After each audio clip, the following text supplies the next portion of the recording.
a little bit afraid that there is so many of you, and I'm also afraid that the topic maybe is very well known to you, so it's very important. I can hear myself, which is kind of annoying. I'll be very much honored if you not only were listening when I'm talking, but also if you were asking questions during the presentations. Because I have way too many slides, and if I do the selection myself, then it may not be the best slides for you. So you should be asking for the particularities that you are curious about. I know it's complicated with the microphone logistics, but please try that. So whenever we have any questions, then raise your hand and someone will send the microphone to you, and you will be able to ask the question. I hope I'll get used to the fact that I hear myself in my ears, which is very inconvenient. And let's start. My name is Ondrej Bojar. I'm from Charles University in Prague, and I've been doing machine translation since 2005-ish or 6, when I went to the very same type of JHU workshop in Baltimore. I was in the Moses team, and it was really like a career changer, if you want to use fancy words for that, because before that I was doing interesting thing as well, some syntactic information extraction from corpora, but it was more on the computational linguistics or linguistics side, and then I moved fully to the area of like creating systems that translate well.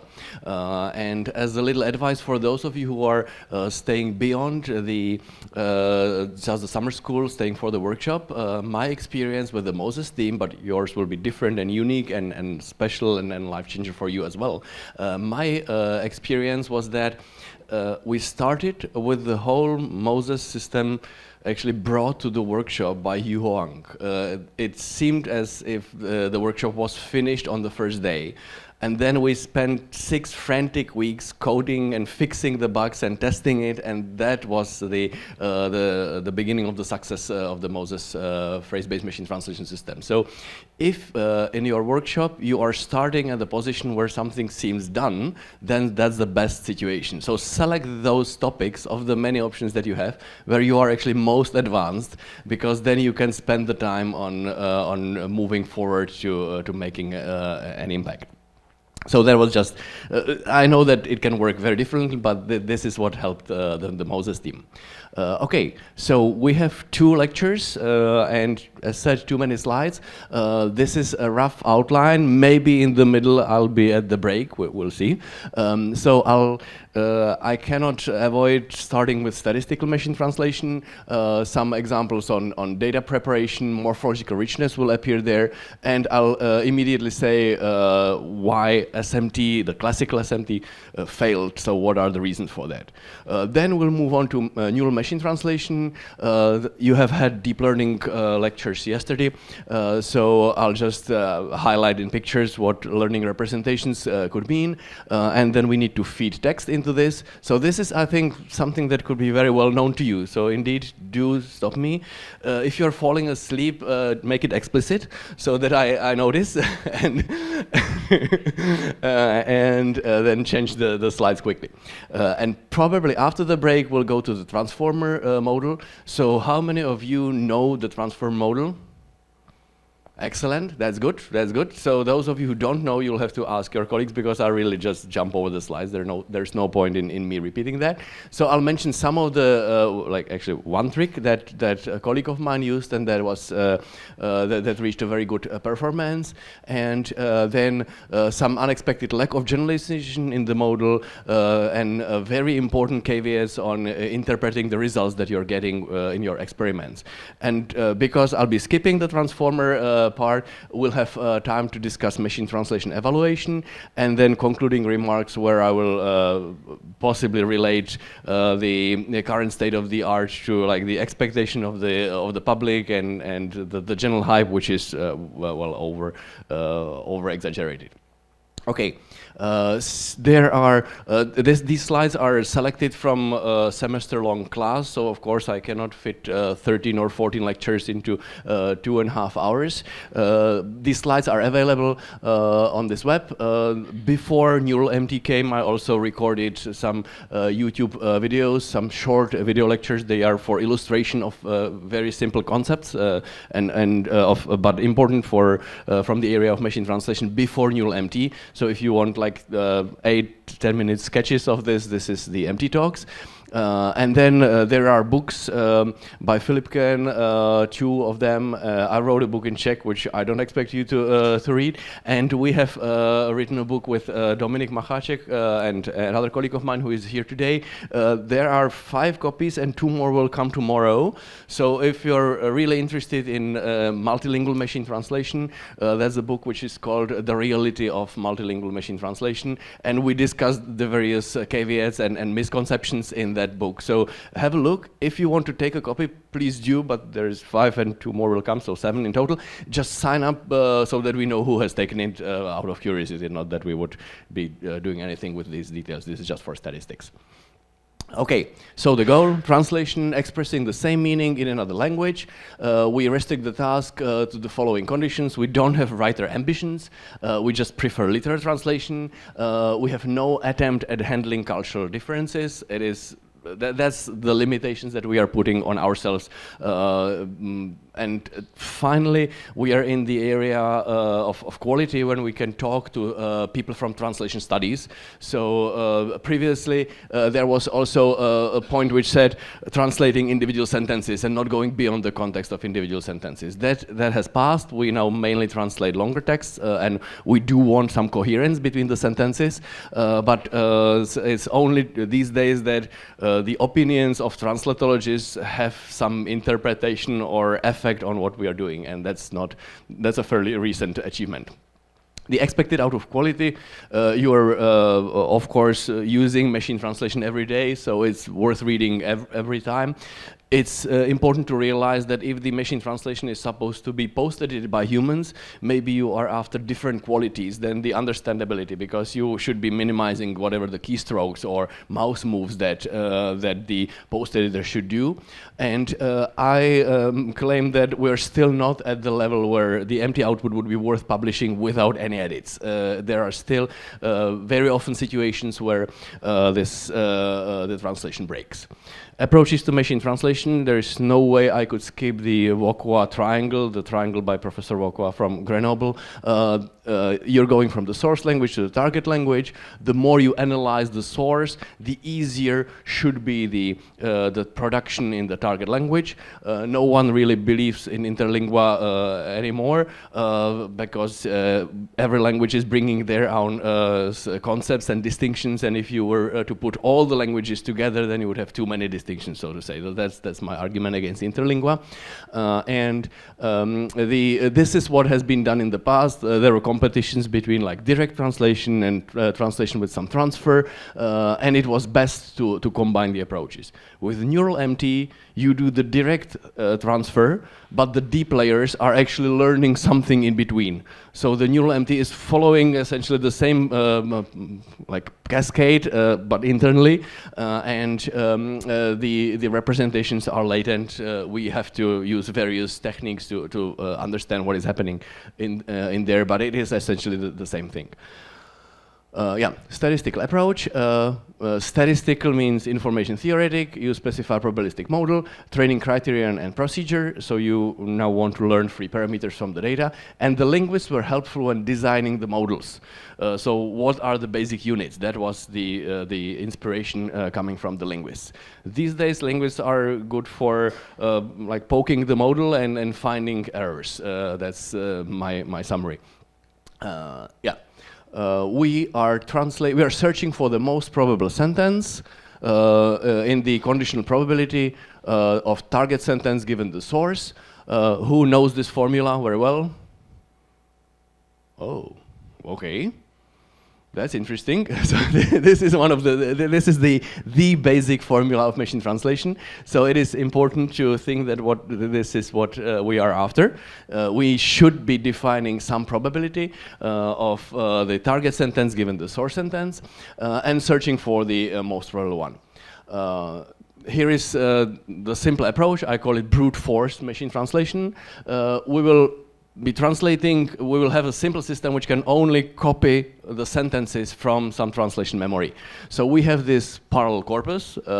In English, good morning, that in Czech is dobré ráno, how are you, that can be translated into jak se máš or jak se máte, based on your relation to the person you are asking.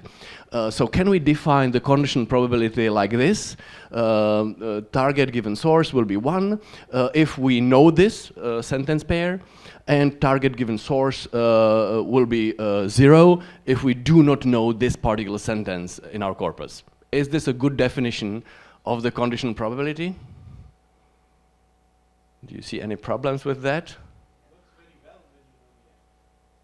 Yeah, that's if you yeah, this works very well if you know the source sentence. If the source sentence is one of the predefined set of sentences.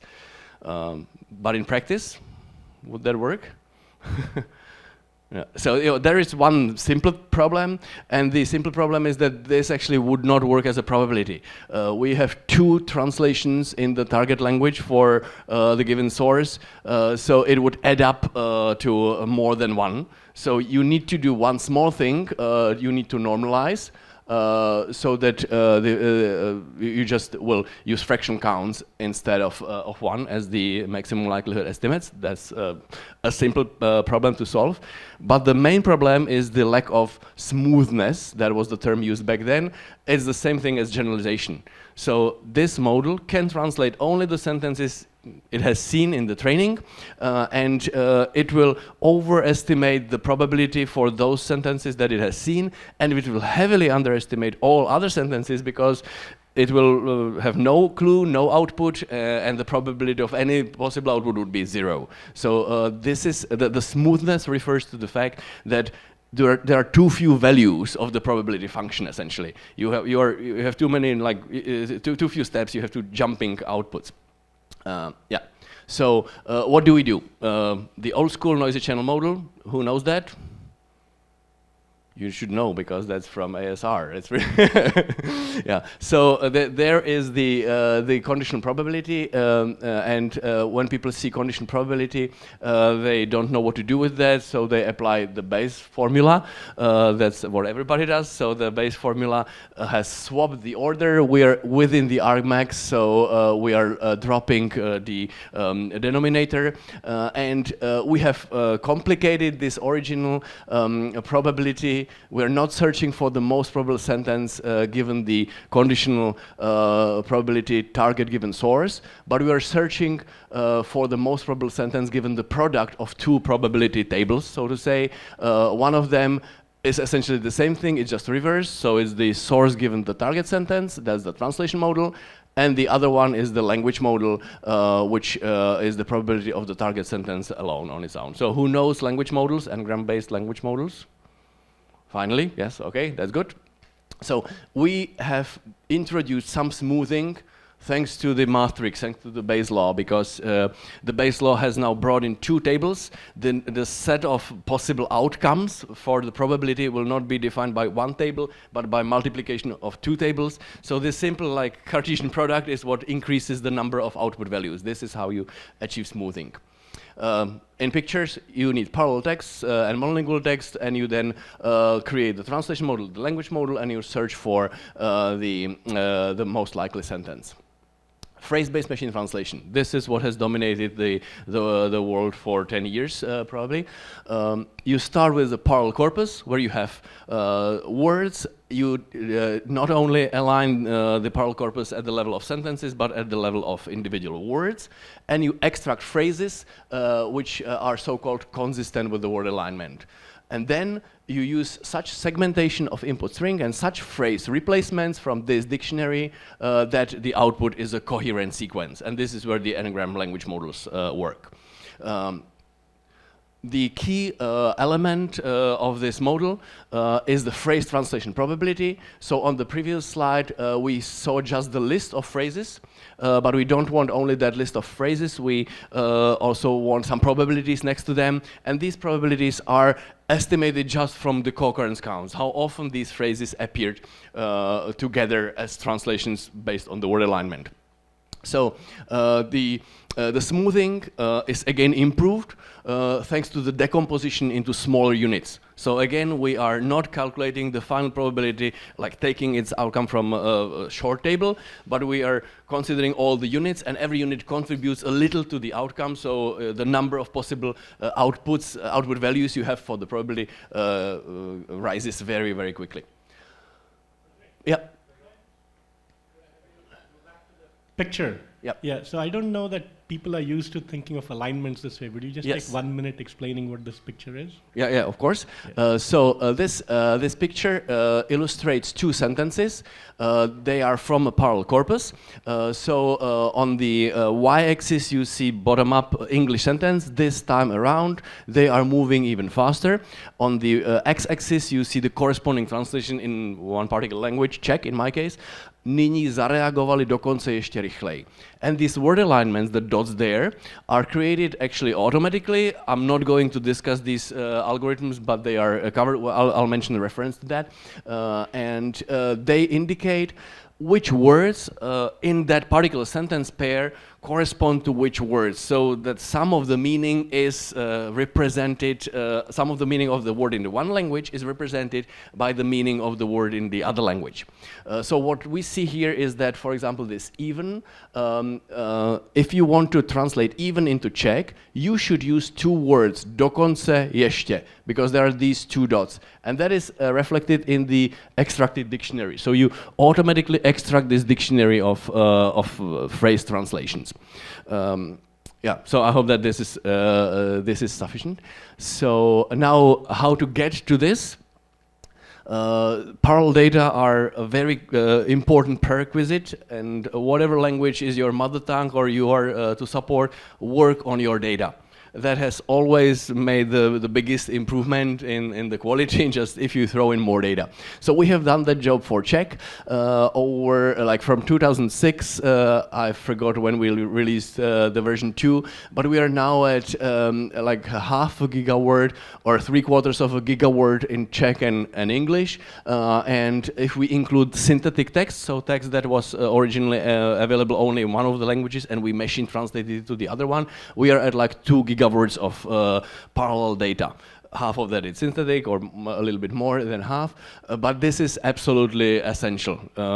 This is high quality translations created by humans. So the machine translation, as you have heard about supervised versus unsupervised, the machine translation, if you want to reach the state-of-the-art quality, it should be supervised. There is a very strong field of unsupervised machine translation where you're learning from two heaps of monolingual texts, but it still suffers many problems, so the state-of-the-art is not reachable with the unsupervised MT. And another thing about the data is this is a year-long or decade-long exercise, and it's always good to switch between two phases. One phase is you gather as much as you can, and the other phase is you clean up all the garbage that you collected. So we had such several loops of such cleaning. And concerning your last statement about unsupervised not reaching the performance of supervised ones, how it's a genuine question, right? How do supervised models compare today to just completely unsupervised large pre-training that is more or less able to zero-shot machine translation? I cannot say anything confidently about the large pre-trained models because I don't know what is in their training data. There are definitely many web pages which contain tourist guides, and they have these sentences side by side, and all these corpora are on the web. I just don't know what is in there. If someone carefully analyzed the training data, double-checked with language identification over sentence boundaries, that there is no parallel sentences next to each other, like within small windows, then we could talk about that. So, yeah. Okay, you start with the aligned documents if you do this job manually. And this is English, this is Hindi. I don't read Hindi, of course, but I'm like careful enough to notice that there is this symbol danda, the vertical line. And if I just break the text at the full stops in English and the pipes or the danda characters in Devanagari script, suddenly we see the parallel structure. So the sentence alignment approach by Gale and Church, 1993, is a simple dynamic programming approach to find pairs of sentences when the two texts are translations of each other. And the sentence alignment is based only on the similarity of lengths. It doesn't look at the words at all. So if you're curious about how to align sentences in the parallel corpus, look at the empty talk or read that pretty nice paper. We have gathered some text in the internet. We have aligned it at the level of sentences. Now let's align it at the level of words. Again, I'm not going to discuss the details at all, but here is a reference for another empty talk. What you are after is this dictionary. It's a lexical translation dictionary, which lexical means that you are considering individual words. You want to know what is the English the translation of the Czech word bílý, what is the English translation of the Czech word černý, regardless any context. You want a dictionary outside of the sentences. So the IBM Model 1, which originally was the basis of word-based machine translation approach, the IBM Model 1 is something which works exactly using is based on these lexical translations. This is the result of the IBM Model 1, and it tries to explain translations of words in sentences using this dictionary. And the whole idea is that you use expectation maximization algorithm to gradually kind of move probability from the dictionary to the data, and then from the data to the dictionary. So what you see here are iterations of the dictionary, and you are starting with a parallel corpus. This parallel corpus contains 3 sentence pairs: bílý dům, white house, bílý pes, white dog, černý pes, black dog. And you start with a dictionary initialized with all the sentences, all the word pairs equally likely. You use this dictionary to find which words probably translate to which words in these sentences, and then you sum the observations to create a new version of the dictionary. And because some words never co-occurred with other words, you're immediately getting these white dots. So it is based on this data, we don't have any suspicion that bílý, white, would actually mean black. So simply by not occurring somewhere, we are immediately filtering a lot of word pairs from the candidates. And after a number of iterations, again using this dictionary to find the best explanation for the alignments in the data, and again counting the alignments and creating a new version of the dictionary, we arrive at a fairly solid dictionary at a fairly good word aligned corpus. So these are the dots in the previous example. Yeah. So this is something which is not needed in neural MT because it finds the correspondences between words automatically. And these days, yes, models start, you start the training of a model with word-aligned corpus, but actually it should be paragraphs or longer text, and the models would still manage. But this is good for whatever analysis, and it was the state of the art for quite a while. There is a problem though, morphological richness. So I don't know what is your mother tongue, but English is like not particularly morphologically rich. In Czech, we have 7 cases, 4 genders and 3 numbers. And these morphological properties like multiply. So if I have the input sentence, I saw 2 green striped cats, then of course the ambiguity of the input is much larger than you would think at first. So at first, if you consider individual words, you may be considering that this saw is not a verb, but it could be a chainsaw. So that's like the ambiguity that we would be able to realize. But you don't realize that for green, we have all these possible outputs, and for striped, we have all these possible outputs, and for cats, we have kočky, koček, kočkám, kočkách, kočkami.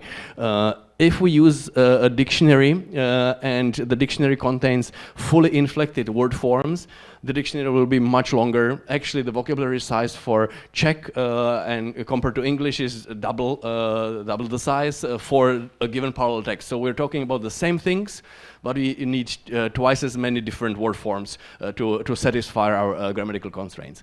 So the machine translation has to choose the correct output there. This is important to bear in mind. Other languages have their explosions done differently, so surely you know the Rindfleisch-Etikettierungs-Aufgabenübertragungsgesetz, which is the beef labeling supervision duty assignment law. It almost won as the German word of the year, but that for some reason people selected millennium. I don't get it.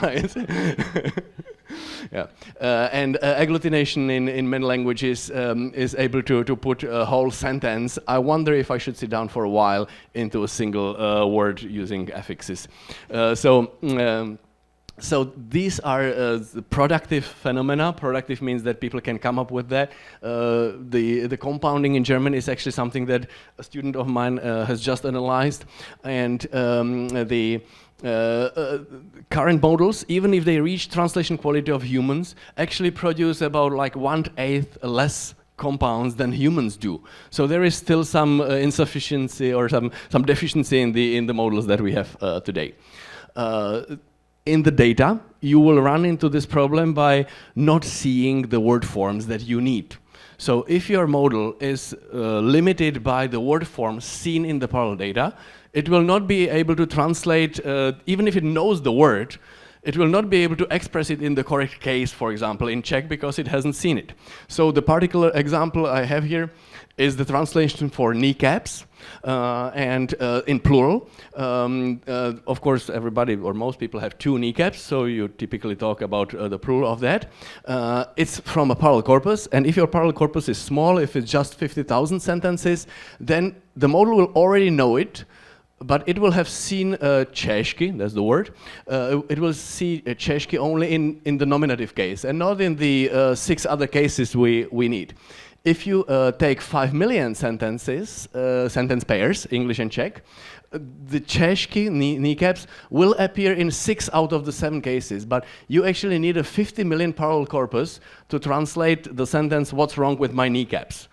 Because for that sentence you would need the instrumental case, and that is not visible in the training data. Yeah.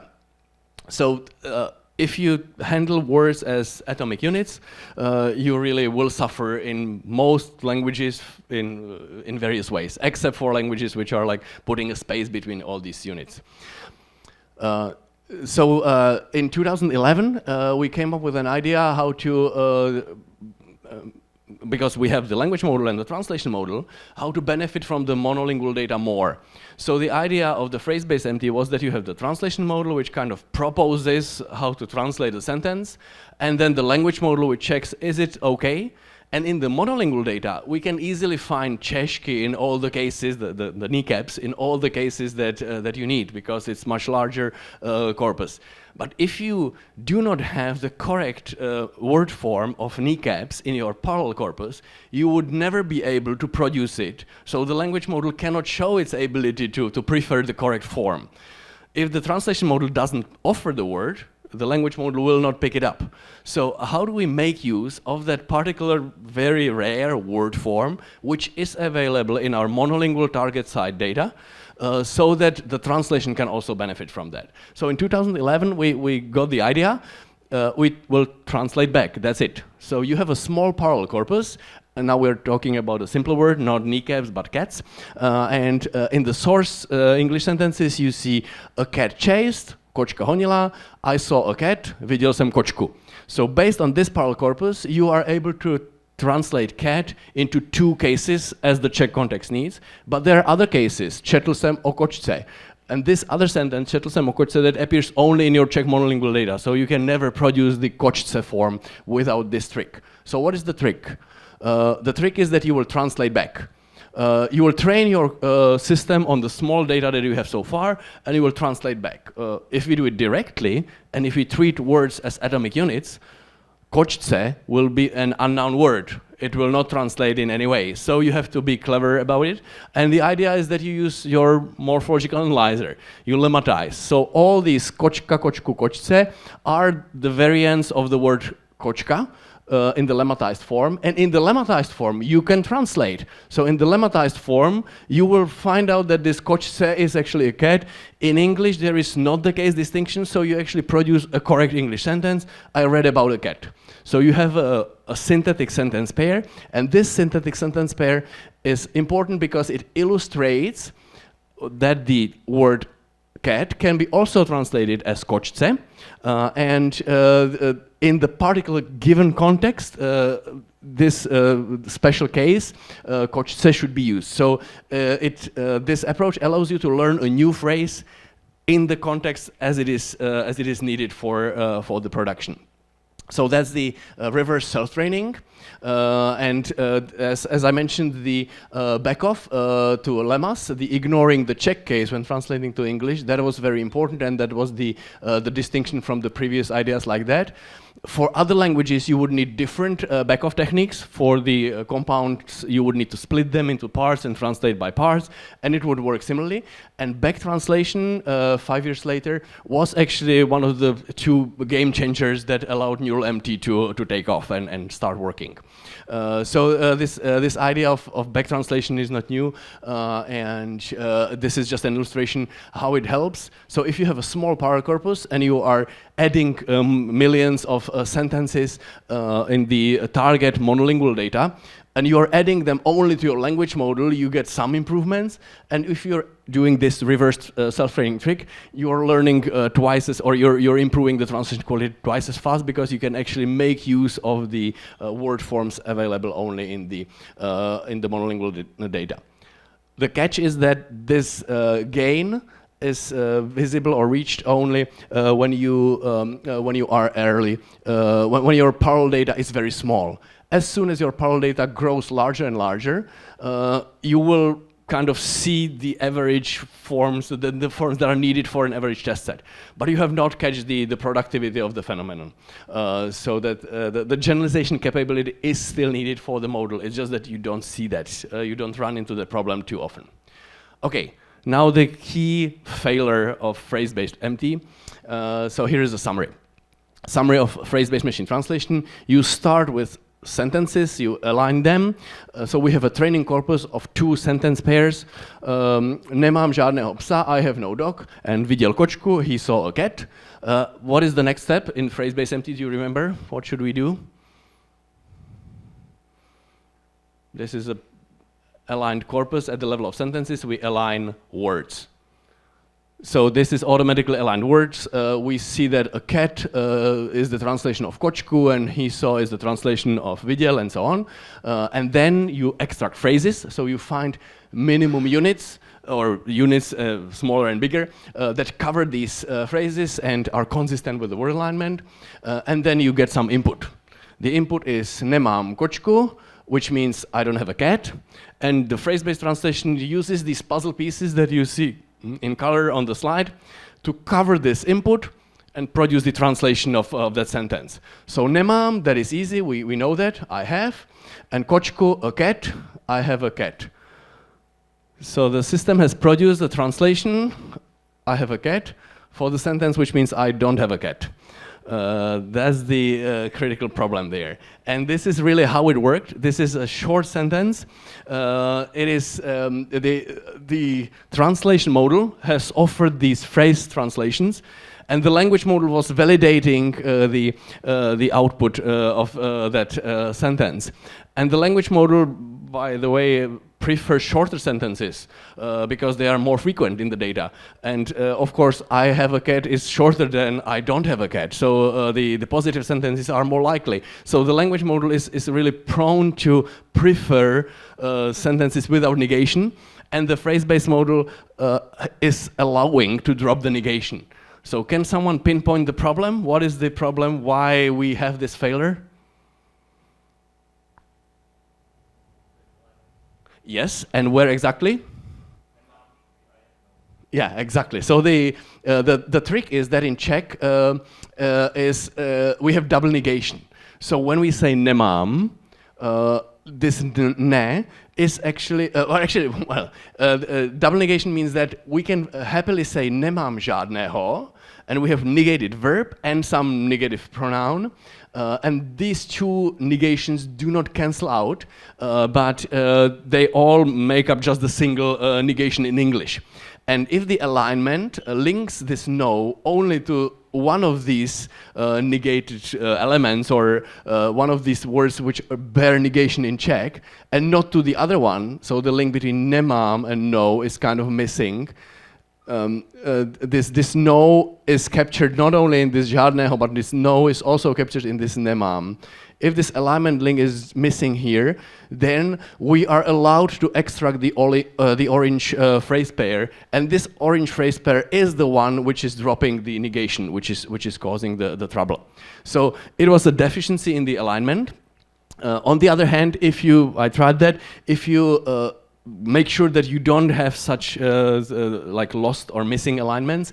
If you add that link between nemám and no, then you will not be able to extract the orange phrase pair from this sentence pair. You will have only the longer unit, nemám žádného, I have no. So this is kind of struggle for more precise phrase pairs at the expense of the coverage. So this is always the precision and recall or precision coverage trade-off. And I tried hard to avoid errors in precision, but then my coverage was dropping so quickly that the overall quality was decreasing. So essentially you need to go into some risk of introducing precision errors if you want to have good coverage for the test sets that I had. Maybe with the data of the current sizes, it would be covered, but I simply failed when I tried. So here is the summary. The phrase-based model has failed. Systematically it was failing because of two strong independence assumptions. One of them is the language model is a separate unit. So the language model has no touch with the source sentence. It will prefer what is commonly said. And that's why it can easily drop negation or say the biased thing that a nurse is a woman and so on. So this is the main argument against the language modeling approaches even today. They reflect what is the average in the training data, not what is in the source. And the more power you put to your language model, the more biased and unsatisfactory the outcomes will be. And the other problem was the independence of the individual phrases within the phrase-based translation. And we have discussed that, the missing alignment between nemám and žádného. Yeah. So let's just redefine it. Let's stick to the original formula, searching for the most probable target sentence given the source. But let's not use the Bayes law. Let's not use the noisy channel approach. Let's directly model the translation as producing the target language words one at a time from the source. So first we'll produce the first word given the full source sentence, then add the second word, knowing the first word we produced and the source sentence and so on. So this is just a clever language model. It is not n-gram limited because it has the full history, and it is conditioned on the full source sentence. So that's the approach of neural machine translation. Neural machine translation is a clever language model, nothing more. It's a clever language model conditioned on all the on the full source sentence.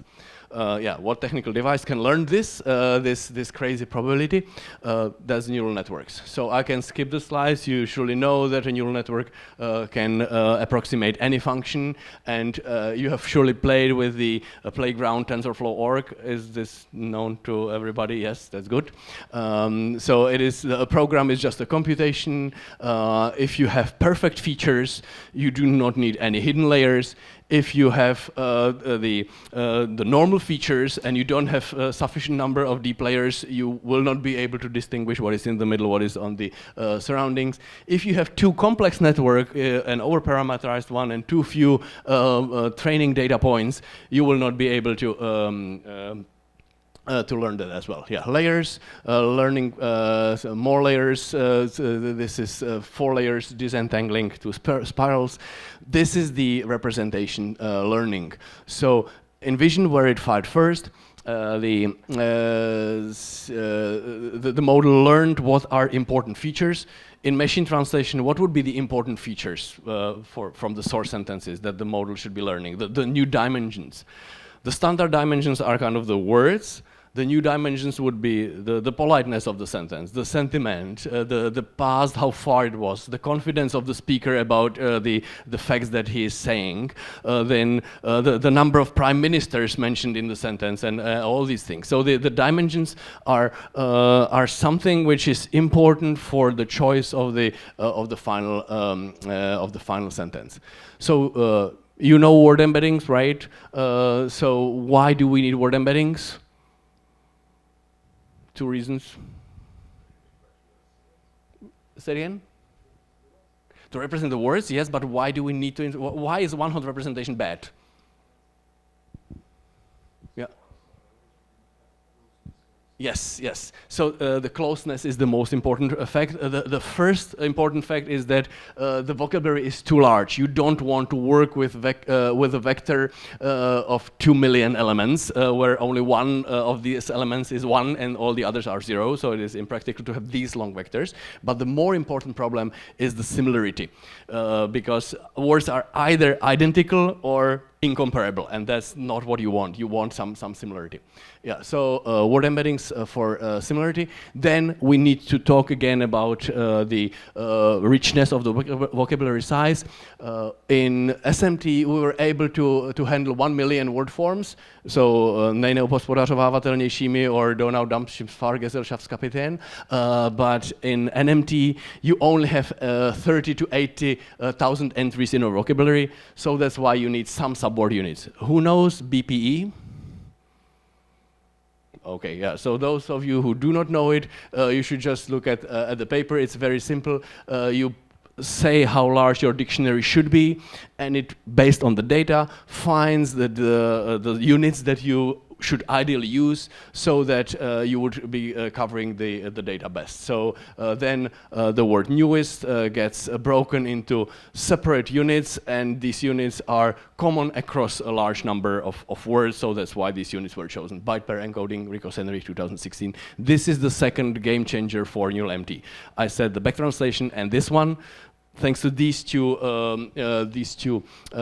ideas, neural MT surpassed the phrase-based MT translation quality. There are multiple flavors of subword units. Details matter. So, for example, in language such as in reflective language such as Czech, it depends whether you attach an underscore at the end of the word before you are learning the subword units. Because if you do attach the underscore can serve as like an empty suffix. So the learning algorithm has a chance to find or merge the suffixed or affixed word form and the non-affixed one into one representation and not break it into 2 elements. So this tramway is the tramway, of course, and you want, regardless the particular case for tramway, you want the tramway to be in one unit, to have one item in the embedding table. But if you do not use the underscores to signify the end of the word, you will end up with the tramway represented in 2 spots in the dictionary, and that can harm the performance. So the current best approach is probably sentence pieces, which are also able to include the space as one of the elements of the words. So they actually represent even multi-word expressions with one step. Yeah, you know how to process variable length sentences, so I'm skipping RNNs. Why do we avoid the vanilla RNNs? What are their main drawback for the learning? Is of course the exploding gradients and so on, but also the lack of the information highway, as they put it sometimes.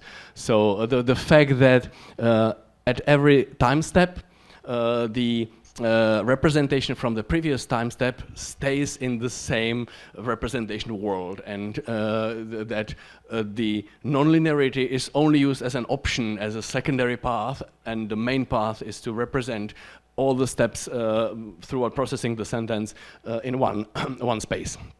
So that is what the LSTMs and GRU brought. I would like to point out that the first use of GRUs was actually within phrase-based MT when people were trying to score phrase pairs. So we said that the phrase-based translation had these phrase pairs learned from the data, and we needed some scores. We used just the maximum likelihood estimate, how often the source and target phrases co-occurred. But the better probabilities were learned using this encoder-decoder approach, and it was then only when Dimitri Bahdanov and Kyung-Kun Cho were drunk, crazy, and risky, and they fed this encoder-decoder approach with full sentences instead of just the short phrases, and they saw it works. So it was kind of a discovery. It was invented as a scoring technique for phrase translations, but the fact that it works for longer sentences was a discovery. That's my interpretation of the history. It learns some space of meanings of phrases. If you can find some similarities at the syntactic level for the something of the something. They all are located in a similar area. If you project that highly dimensional space to down to 2 dimensions, or some semantic similarity like lists of countries. Now you know language models with recurrent neural networks. Let's skip that, right? The two views is, so it's the RNNs define a probability distribution that is important. So we just need to condition this probability of the next word and the few words that we produced on the source sentence, and that we do very simply by feeding in the output of the encoder. So this is how the neural MT is the conditional language model. It is a language model producing the next word, conditioned on the whole source sentence. Yeah. Form notation. This is probably boring. How many of you have coded RNNs from scratch for some language modeling? No. There are people who have implemented transformer, we'll get to that, over a weekend, and they highly recommend that exercise. So it's doable. Of course, you will not reach the translation quality because there are many training tricks and that need to be built into the implementation. But yeah, it's probably worthwhile if you are still in the age where you have that time. So do so, do so today. Okay. The important thing is teacher forcing. So you have the encoder-decoder approach. You start with random weights. You process the source sentence with the encoder, and then let the decoder produce its expected words. And you have the reference target sentence, and you are so-called teacher forcing. So you're penalizing, you're measuring the loss compared to the expected sentence. And the teacher forcing means that the model is scoring the words that were created by the human. It is not scoring the words that it would produce by itself. When you run it in inference time, you do not have the reference translation, and you need to trust the prediction of the first word and use it and continue with that first word. So in the training, the model is fed with like golden truth history. At runtime, it is not fed with this golden truth history, but its own history. So that's some difference in training. And most importantly, the teacher forcing trains the NMT to produce the exact word at the exact position. I see that as a big deficiency of the model, because this is not how we produce sentences. We somehow start and we are free to like insert a few words, delay a little with something, and this with subword units, just because of a different case, it would suddenly need to express things differently. The teacher forcing doesn't allow, and the cross entropy doesn't allow the model this flexibility in sentence formulation. So I see that this is a limitation that should be released soon. But we have large enough data, so hopefully the model will see during training time also the various like shifts of words, and in practice it works even with this limitation. So the summary so far, and I'm actually faster. That's amazing. So I'm skipping a lot of content. Then we'll probably simply continue, but then we'll have more time for some discussion in the second half after the lecture. So the summary so far. Statistical machine translation chooses the most probable sentence. You really should know this formula. I'm surprised that you haven't seen that, because this formula still applies. Null empty is, of course, statistical machine translation. It's just that classical statistical machine translation uses some units, and these units document independence assumptions. So we had the independence of the language model and the translation model, and we had the phrase independence assumptions, and these independence assumptions were harmful and bound to and made the model like systematic loose negation. Null empty predicts words individually one by one. It is just a clever language model, and subword units, word embeddings, RNNs for variable length, and also the back translations are the key elements that allow the null empty to take off. So in the history of machine translation, we moved from searching for the best minimum translation units to representing words and phrases in continuous spaces and relating them to each other. So this is a big kind of paradigm shift that has happened. Any questions? No? So let's move on to the transform model, and this is the part that I'll be mainly skipping because you all know that. I'm actually skipping attention prior to transformer. So if you want to know the history without any gaps, there was other attention than self-attention, which was very important. Dimitri Bahdanov's paper. So just don't forget that bit of history. Yeah, you know this picture for sure. I really like the summary. So if you want to show transformer to someone who is not aware of that, this Jalamar GitHub.io illustrated transformer is a very compact and illustrative summary. I highly recommend that. Yeah, the motivation is clear. You have arbitrary length, you need to squash that together. RNNs will consume or produce the output one word at a time. CNNs have a fixed receptive field. There was also in 2017 a competing paper, Gehring and others, that used CNN as the basis, but it was the attention is all you need paper from the same year that somehow has overruled all the CNN attempts. So it could be a historical coincidence that we are now with self-attentive networks, and easily we could also go back to convolutional approaches as the Gehring paper was. And also, I forgot the exact name. There is also an RNN, pure RNN approach, which is like re-implemented and achieves the translation qualities of transformer as well. So it's definitely worth knowing or having good experience with all these approaches to sequences than just the self-attentive network. Don't forget all the various alleys which now seem not so relevant. They may become relevant again. Yeah. So the goal of self-attention is to aggregate arbitrary length input into a fixed size vector, and this aggregation should be data-driven. That is the important thing.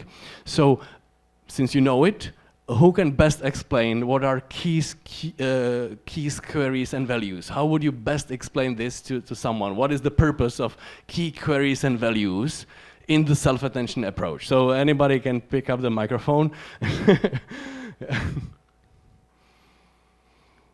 So we are aggregating, we have the input sentence, and we are aggregating information across the whole sentence to develop a better representation of that sentence. So let's now consider the self-attention in the encoder part. So you have the word embeddings, and you want to find some relations between words. So how do you do that mathematically? That's the situation where we are. So what are keys, queries, and values? How to best explain that? The way I put it is that every token has like 3 different masks to put on. And every token is searching for friends. So the friends are standing in a circle, and you put on your query mask, and you are searching for others with your query mask. And the others all put on their key mask, so they serve as keys. And when your face on your mask, on your query mask, matches the face on the key mask of the people, then you say, okay, we like each other, and you like set the strength of that. And then when the strength of this similarity, after each of you is taking the respective mask, when you collect these similarities, then everybody will take their value mask, and with this value mask they will aggregate to the final evolution of yourself. So like this is the summary, and this is some allegory that is closest to the math that I was able to come up with. If you have a better explanation, then do so. What is the point is that the similarity function is simple.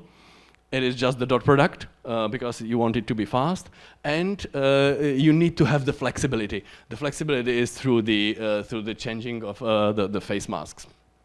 So that's it. Every token consults every other token, and they're aggregated, and that's it. You aggregate the values, you normalize it with softmax, you get the new representation.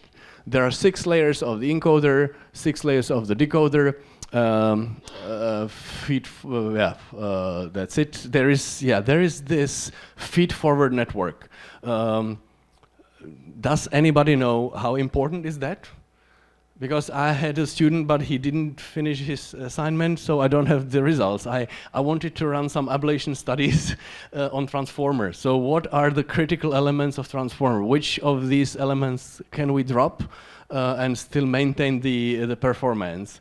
If this is a nice homework for anybody for you to do. So. What is the feed forward important for? And you need to get the microphone for it. So because you have the skip connections there. So I think about it like it always learns the difference, what to add. Like if you have like first layer, some layer, you have like the feed forward network, and you have the skip connection around it. So like it learns like what could be added, what could benefit the representation more. So if sometimes it doesn't add anything and you can skip it, like, but sometimes if in the data is something to learn, this is the place where it learns actually. I thought that this is done through the values. So in the values, the tokens are saying in what way they contribute to my new state. Like, but there is only like one softmax, right? So like the rest, the values are there. So I like kind of think about it like better non-linearity is hidden. Yeah. Okay. Could be that it's like digesting what it has just aggregated. It has just talked to all other fellows, and through the softmax it has gathered some information, and now it should digest it and decide which it should keep and which it should. Yeah, because like in the previous layer, there was different combinations, right? Because the new attention, like may like shuffle, like. I have the explanation like similar like as from CNNs, like you like try to learn new representation, and there is the highway path like through the skip connections, and the attention like if you have better features, you can sometimes attend at the new layer something like better, and then you have the feed forward network which could like do more crazy non-linearities than self-attention. I don't know. Yeah. So this is like a flexibility of the representations beyond what the other words are telling you. So the self-attention is only sending you information, and you are processing it here in the node. Yeah. Okay, possibly. The most important thing, of course, is that the feed forward is applied for independent positions. It's no longer, it's parallelizable across all the positions. Like the tokens do no longer talk to each other. Another question that I had here is, when we have like the fifth word in the sentence and then we process it through the 5 or 6 layers, why do we still think that this fifth position corresponds to the fifth word? Because it has had the chance to talk to every other word 5 times already. So it's exactly the highway connections that kind of help to maintain the vertical coherence of that model. But there is no such obligation. They can also be of a very small weight. So like the information flows everywhere. And that's important to realize that when we are talking about the contextualized embeddings, really have access to everything. And attributing contextualized embeddings to the very word underneath is maybe an oversimplification. That's what I'm saying. Okay, self-attention is used 3 times, of course. Encoder, decoder, attention, encoder, self-attention, decoder, self-attention. Let's skip that. It's multi-head, and the heads. There is things that you can attribute to the heads. So, for example, the animal didn't cross the street because it was too tired. At the 5th layer, the it token is attending to the 4th layer tokens, and one of the heads considers or most attends to the antecedent of this pronoun, whereas other head considers the other words, in particular the verb of the clause in which this pronoun is used. So these multiple heads give the chance of every token to have like multiple roles in the sentence. And some of the heads are then very hard to interpret, and we never know what is happening in there. I'm very, very fast, so we'll really see. I'll talk about the MT evaluation in the second part. So maybe before we get to the break, there is some training magics that my colleague did. And for that, so here's a summary. A summary of how did we reach the translation quality that we have for English to Czech. You need large and clean data and high quality, and back translation is of course very important. You need to have subword units, and tokenization is sometimes needed, sometimes it is part of the subword unit engine, whichever you choose. Transform model, the important part is that if your training data is small, you should downscale the model. If the model is overparameterized, it will not learn well. So for low resource conditions, the default sizes probably will not work well. And who has done ensembling or model averaging in the past? Just raise your hands. Yeah, some of you, most of you. Ensembling is that you you train the model a few times, or maybe train different models, and you run them all at the same time, and they all contribute to the decision of the next word. So the next word is actually chosen based on some agreement between multiple models that translate the sentence. And for that reason, the ensembling is helpful, because it like stabilizes across the various deficiencies of these different models. Averaging to me is crazy. I don't have any explanation why averaging works. Averaging is that you train the same model structure multiple times, and then you take these separate trained models and you average their weights. And you run then this average model and use it for the inference. So does anybody have any explanation why averaging can work? It does work, but because I see if you consider like what the space of the parameters looks like, it's very hilly. And if you have 2 hills and you take the average, you are not on any hill whatsoever. So where do we get the stability from the averaging? Yeah. One simple explanation is that from training to training there is a level of randomness. So it might be that you get into some other local optimum, and then that is natural. So I understand that using more training using random restarts is beneficial because you will get to a different optimum. That is clear.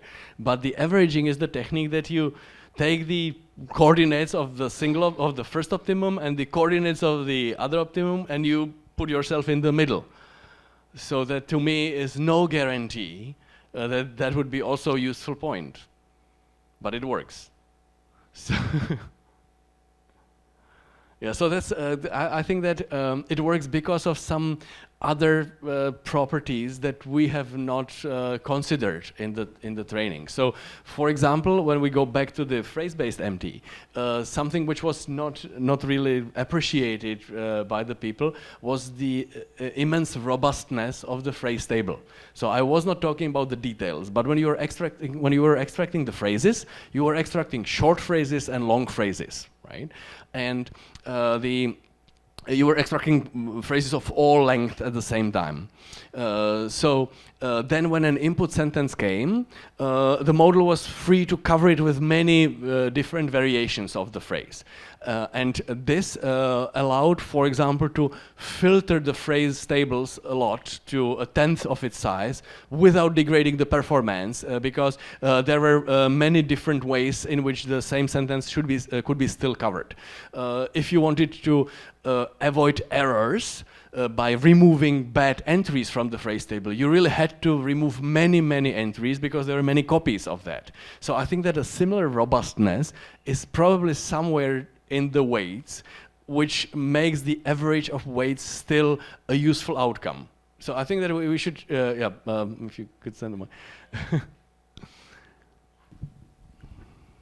I see this is one of the very famous misconceptions in how we perceive the gradient descent, that the function that we are optimizing is a constant function. It's not, because if you just shuffle your data, the function actually changes a little bit. Mm-hmm. If you are working with some systematic error, there is always something that changes the function for you. So in the end, it's like I'm trying to optimize the function, but I'm doing a batching, and that changes the function a little bit, just a tiny bit. So the averaging can actually help you because you are in a local optima that can be related not to your weight factors and to your loss function in a global. If you would have one constant batch of all your data set, then the function would be the same. But in every batch, you are actually having a little bit different function because you do not sample all the data that you have. Mm-hmm. So that's basically like going on a surface which is oscillating every time. And you end up in some local optima where the oscillations are not permitting you jumping off.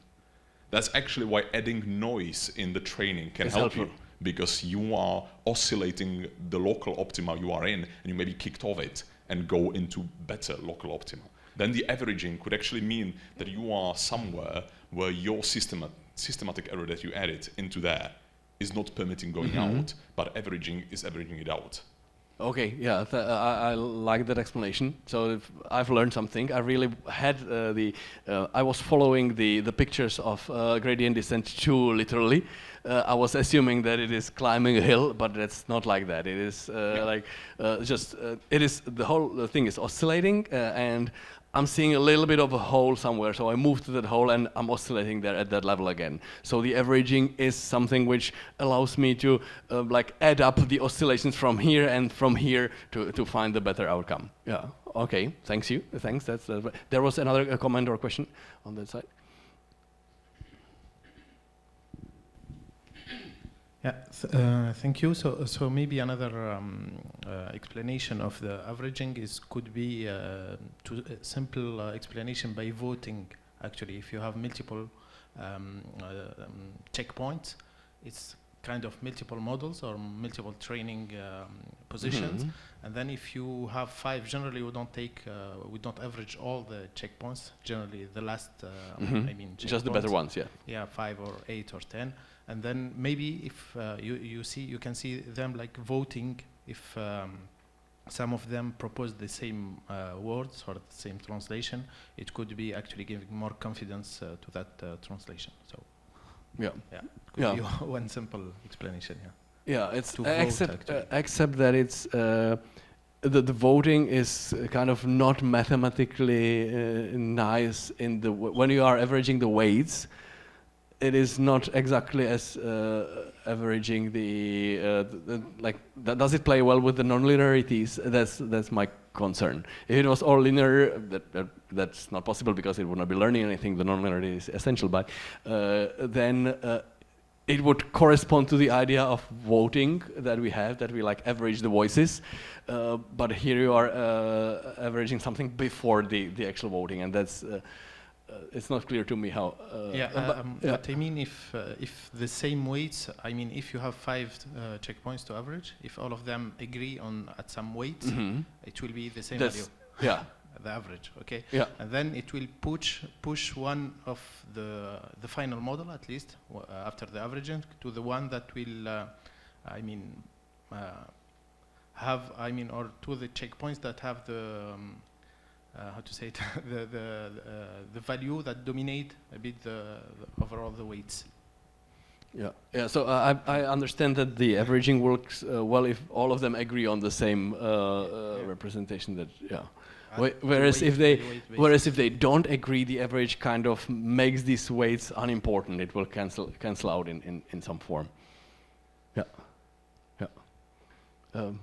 Should I pause it? Any questions further? Yep. We'll have to wait. That's for there are some people connected probably from outside. To be honest, just to recenter about averaging the weights in a way, I do not think it's a very common practice to average weights of very large, very nonlinear models, right? I mean, if your model is linear, then basically when you average the weight, you're averaging the outcomes, which makes sense. But when you have so many nonlinearities, I've never I mean, the only case that comes to my mind of averaging in a way is like those, at some point there were so many GANs where the goal was to interpolate between 2 representations, and people would do the average of 2 images, and then magically, and that was the word I remember, magically an interpolation of input gives a kind of interpolation of outputs, even though the networks are not linear at all. But for very nonlinear models, maybe it works for machine translation. I do not do that, but I would not expect a large transformer to be able to average the weights very well, to be honest. Actually, recently I look at a paper which does something even more fascinating. You have a large language model, and you fine-tune an expert, and you fine-tune an anti-expert, like positive sentiment and negative sentiment, so let's say. And you can do the model, like checkpoint subtraction, and it works. So like if you have the base model and you subtract the anti-expert, you get the expert, and like you do the embedding arithmetics on checkpoints. So I haven't read it, but I'm guessing that you would have a model which tries to produce as polarized sentences or as biased sentences, like making every every person who could possibly be in like simpler and helping occupation marked with the feminine gender, and you would make the expert or the anti-expert in this that is really trying to be as biased as possible, and you create a model which is the expert in being in treating people equally, and you subtract the anti-expert from the expert and make the expert even better in this. And that's like it's a similar like concept of like averaging all the weights, but I don't get. Yeah, there is another comment or question up there. Hi. Yesterday we saw that weight decay works. So in a sense, averaging different models, the weights, maybe it's like a regularization on the weights. So if I don't know why weight decay works, but it's similar in a sense to this, because if you average, for example, you train a bit and you average with the last checkpoint, you are like only shifting a little bit the weights. So it's not an answer. It's like relating. The weight decaying is similar to averaging in this respect. Yeah. So the question or suggestion whether this works in practice in machine translation in Marianne NMT toolkit, this is one of the standard things. But I would have to double check with Marcin Jędrzej-Doman, the author of Marianne, because I think that maybe what you should be averaging would be different trainings from the same starting position. So that exactly corresponds with the idea of the oscillating surface that we are optimizing. We should start at the same position, then the different passes through the training data, the different batching are the different oscillations, and doing more of these through the averaging is helpful. Whereas if you have different initial weight initializations, then it can be incompatible, and the nonlinearities in these complex models arise at different places, and they don't play well together. So if this is the case, then that really is supporting the idea about the oscillation and our misconception about the gradient descent. So in the last 3 minutes before the break, the extra trick that we used was this block back translation. So the standard back translation is that you have your parallel data and you have your monolingual data. You use the parallel data to train the reverse translation model and use the monolingual data to create synthetic part of that. And then you mix everything in. So you simply shuffle all the sentence pairs, the genuine one and the synthetic ones together. What Martin Popel did was that he was training this transform model for WMT, and he forgot, I'm kind of exaggerating, but he forgot to include the back translated data. And it was already like 2 days worth of training. And he said, oh, it's a pity, let's mix that in. And he moved on with the training to proceed along the synthetic part of the corpus. And then 3 days later, he realized, oh, I forgot to mix that in. I was training only synthetic data. So he switched back to the authentic ones. And through this switching, this is the block back translation, the idea is that for a reasonable number of training steps, you stick to the synthetic data and then you stick to the authentic data. And again, synthetic and authentic, synthetic and authentic. And what was the interesting part was that the performance measured in blast score was making these huge hills. So this goes back to the idea of translation ease. Translation ease is the artifact of a language which was created by humans or machines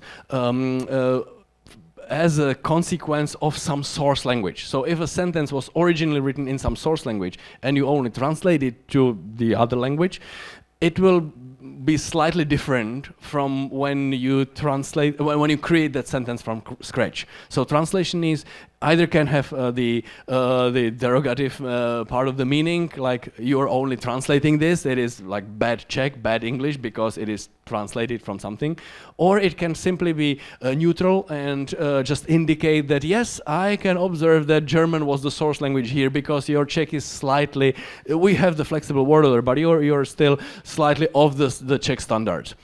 So the synthetic data, of course, exhibits a lot of translation ease, and most importantly, perhaps, the synthetic data is actually more literal translation, because this is the robotic translation, this is not the humans. So it is easier for the cross entropy for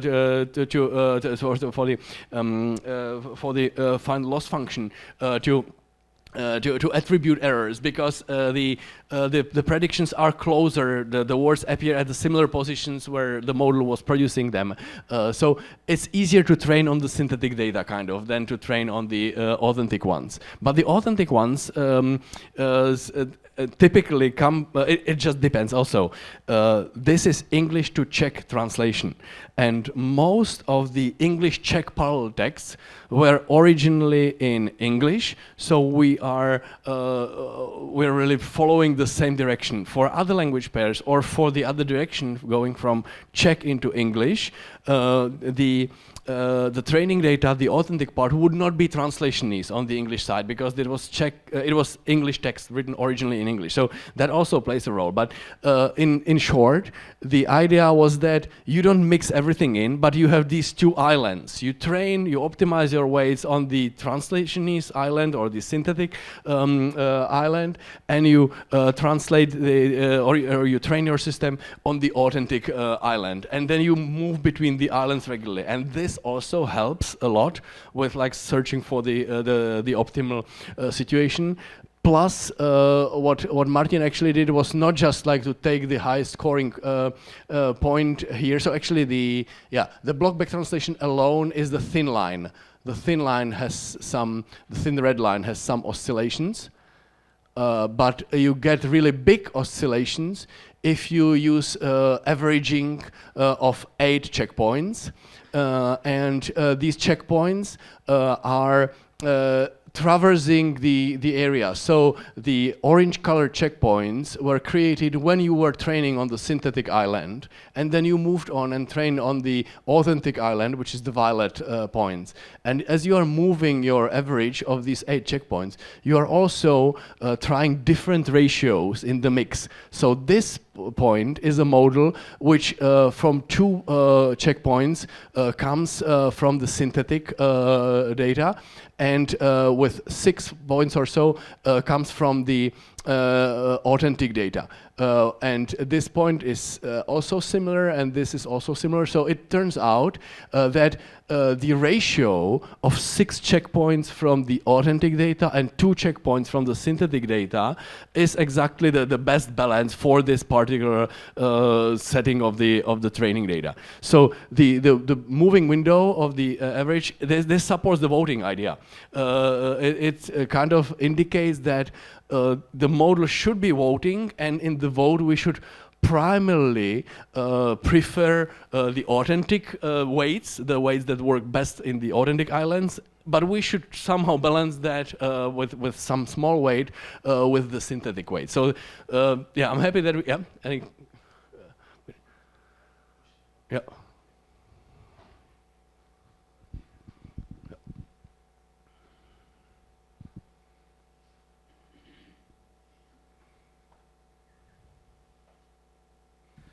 So I have a question about the size of training data and synthetic data here. Is it equivalent? Do we have the same conclusion if we have less real data than synthetic data, or the other way? That's a good question. This was more or less balanced. We have about the same size of the authentic and the synthetic data. I'm thinking about low resource languages where we don't have, real human translated data, so we came with much more synthetic data than...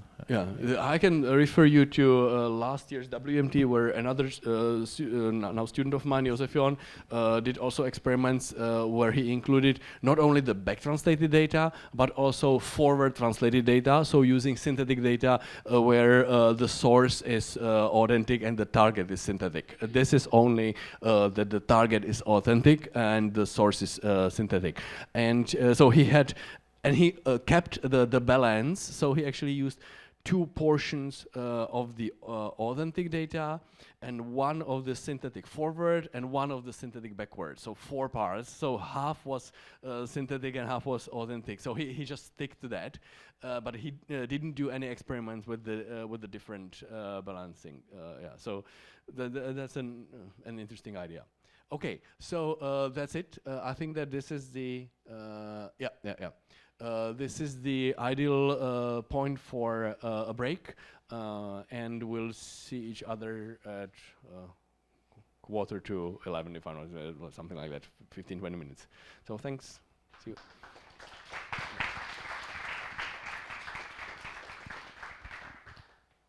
The fact that I'm hearing myself is very confusing.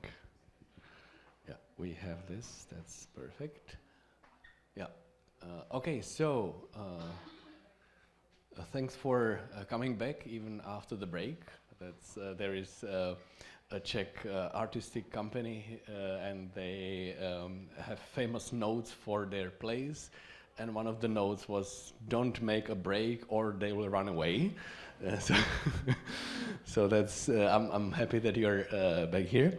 And I had mixed references on the first part of the talk. Some of you said that it was boring, and some of you said that it was too fast. So to start with, maybe let's again do the high-level overview for those who got fully lost. And then we'll continue, because I have skipped most of the slides I had for the morning. So I have too few slides for the second part of the morning, but we'll manage. Don't worry, there is definitely enough things to discuss. So for the high-level summary, I have this view that, like, I have chosen machine translation as my field of study because I wanted to simulate the understanding. I thought that it is important to understand the input sentence in order to translate it correctly. And also, actually at the very beginning, when we had this Vauquois triangle, with the analysis of the input sentence, machine translation was kind of the overarching discipline. If you were doing machine translation, you had to learn everything from computational linguistics. You had to study morphology, syntax, then some deep syntax, and you were considering semantics also, although no one knew what is the best representation of semantics. Of course, there were these logic formalisms, but they were too distant from the real data. So MT was like the encompassing field. And now, after the neural MT came, and especially after transformers came, and after transformers have been used in so many diverse areas, and they are successful here and there, machine translation is no longer the overarching discipline. It's just a simple, very compact, narrow field in the vast, crazy space of what is labeled by the artificial intelligence as the artificial intelligence by the public. So my world kind of perspective has radically changed. Instead of doing the thing which needs to suck up information from everyone, I'm a little person studying a small some element, and the tools that I use are now used by the whole world, and everybody is making huge anticipations that they have, people are claiming about the changes of everything that we know, the general AI and all this hype. And the little ant from that small region, I know what are the limitations of the model. So I think that it is very important and a kind of duty of every single one of us to explain to your friends, not in the field, especially the general public, what are the limitations and how far these exaggerations are exaggerating, and that all the systems do is just some sequence transformations. Maybe it is that our world is so simple, and we are so simple that sequence transformations is all the tasks that we do. But humbly, I would disagree. I think that I do more than sequence transformations. So I'm not afraid of transformer replacing me in many of my activities. But of course, there are certain activities that I could be replaced, and I'm happy to be replaced by that system. So I think that everybody of us should explain to all your friends outside of computer science what are the limitations, and tell people how to experiment with that, and warn people that they should not expect too much, or actually they should expect unexpected errors. So that is the main message that you should be transferring. So the machine translation used to be the overarching field, and now it is like the testing element with the knowledge that we have, with the experience that we have in machine translation, we are the best beta testers, the best people to break the large language models, and we should use this. So this was the slide about the syntax. So by the way, how many of you know some syntactic theories of natural languages, dependency or constituency grammars, anything like that? Okay, just a tiny little bit, yes. Yeah. So this is the linguistics in the computational linguistics part, and I'll refer to that on one of the slides later. But I don't have the introductory slides for that here, so you'll have to study that. But I wanted to. Yeah, I don't know. Well, no. Okay. So for the high level of machine translation. It was always not clear how to do it, whether to translate words by words or whether to do analysis of the sentence, then transfer at this symbolic representation, and then synthesize the target sentence that is illustrated here. The message that I say to this picture always is that it also illustrates kind of the complexity of the paths. The direct translation is it doesn't require you to do the analysis, so it's just one-step thing. And the transfer at the surface or transfer at the deep syntax layer correctly is shorter arrow, so it indicates that the transfer is easier. However, the path that you have to travel if you do this analysis is actually longer, because you first have to analyze, then you transfer, and then you have to synthesize. So we have many more steps, and in any of these steps you are likely to make some errors, so these errors generally accumulate along the pipelines. So that's also an important message, that the systems that have always worked best were those which had direct connections that allowed to switch off all the linguistic cleverness, that allowed to simply copy facts. And for that reason, maybe the highway connections is the most important element in these complex networks, because if they can simply transfer things without touching them, that's where they are not losing points. When we were requiring some analysis, it always led to various problems. So that was the one summary and the role of machine translation in the world today. And then, yeah, this is the learning of the representations that we have discussed. So I'll just say again that we were always searching for the most probable sentence. When we were injecting independence assumptions, it was easy to then find the problems that arise from these independence assumptions. Now we are still predicting the most probable sentence, but we just pick some neural network architecture which is able to process arbitrarily long sequences and train it. And during this training, it is learning some sort of representation. And then, yes, you can study transformer. I'm not going to cover that myself. Yeah. So now, the unexpected lack of generalization. So we have discussed this system, and this is an experiment that we did in 2017, so 3 years or 2 years after the neural MT became the new standard. And we were assuming that if you're learning, if you're training the system on such a complex task that translation definitely is, it would be good to follow some sort of curriculum. So start with simple examples first, let the representation settle, and only then add the complex cases. So this is a typical learning curve that you will be getting. You are feeding millions of training examples, so we have 50 million sentence pairs. This is the standard approach. This is the pre-transformer model. So the sequence-to-sequence recurrent neural network with attention. I haven't discussed the details, but the standard practice is that you shuffle your training items and you proceed along the batches. And we said, okay, let's make the early batches easy, and then move on to the more difficult batches. And what is the simplest thing in which you can define the simplicity? We sorted the batches by length.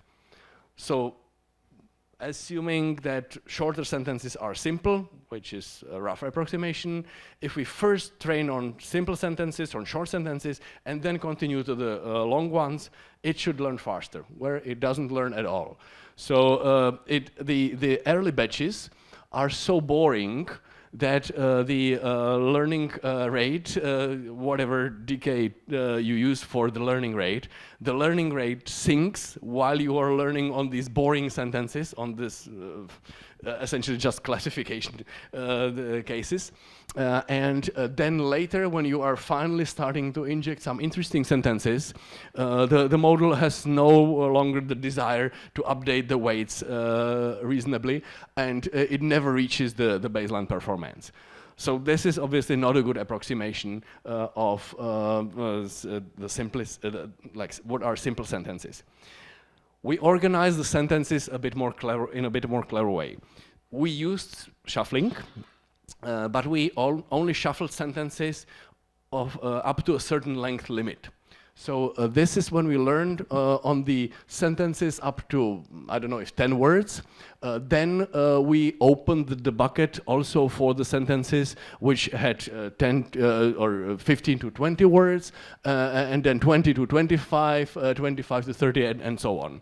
So this approach had diverse enough training data in the early parts, but it was simpler sentences because they were up to 5 or 10 words. And then gradually, yes, the complexity was coming in, and this model, with this fairly simple but still curriculum learning, reached a little bit performance better than the baseline here. Yeah. So this looks promising. What we did another experiment. Out of curiosity, we took this way, the training corpus organized this way, we took it backwards. So we started learning on the hardest sentences first, and then moved on to the easy, that is the short sentences. So an interesting thing is that it actually learns faster when you are learning on the hardest sentences. The reason is that every sentence is, we count the training steps in sentences, but actually what you are updating the weights for are the individual positions of the words. So there is more words per sentence in this early part. So I attribute this increased learning rate, this increased learning curve here to the fact that the sentences contain more examples. So it is like actually bad accounting. We are training on more words than the baseline is. So that's where the gains come from. It's not because it would be good to train on complex sentences first. So that is one remark to make. And then what you see, the amazing drop in translation quality as you are closing the buckets. So the red curve here is a corpus organized in a way that at the beginning it has sentences of all lengths. And after a certain number of steps, sentences over 25 words are banned. And you are only continuing on shorter ones. And again, after some more words, you're only continuing on sentences of 10 words and 5 words, and that's it. Such a layout of the training data leads to a very bad performance. So the message is that the model unlearns to produce long sentences. The training batches are more important than the input.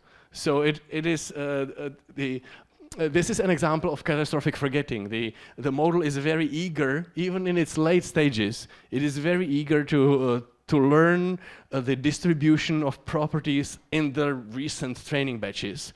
It is not stable enough in its understanding of what general sentences look like, and it happily overfits to this fact. So this slide illustrates both the concept of curriculum learning and also the catastrophic forgetting. So here is another study which we did later on the length aspect, and it illustrates the horrible brittleness of the transformer model. Now this is transformer. Transformer mimics the sentence lengths of the training batches, not of the input.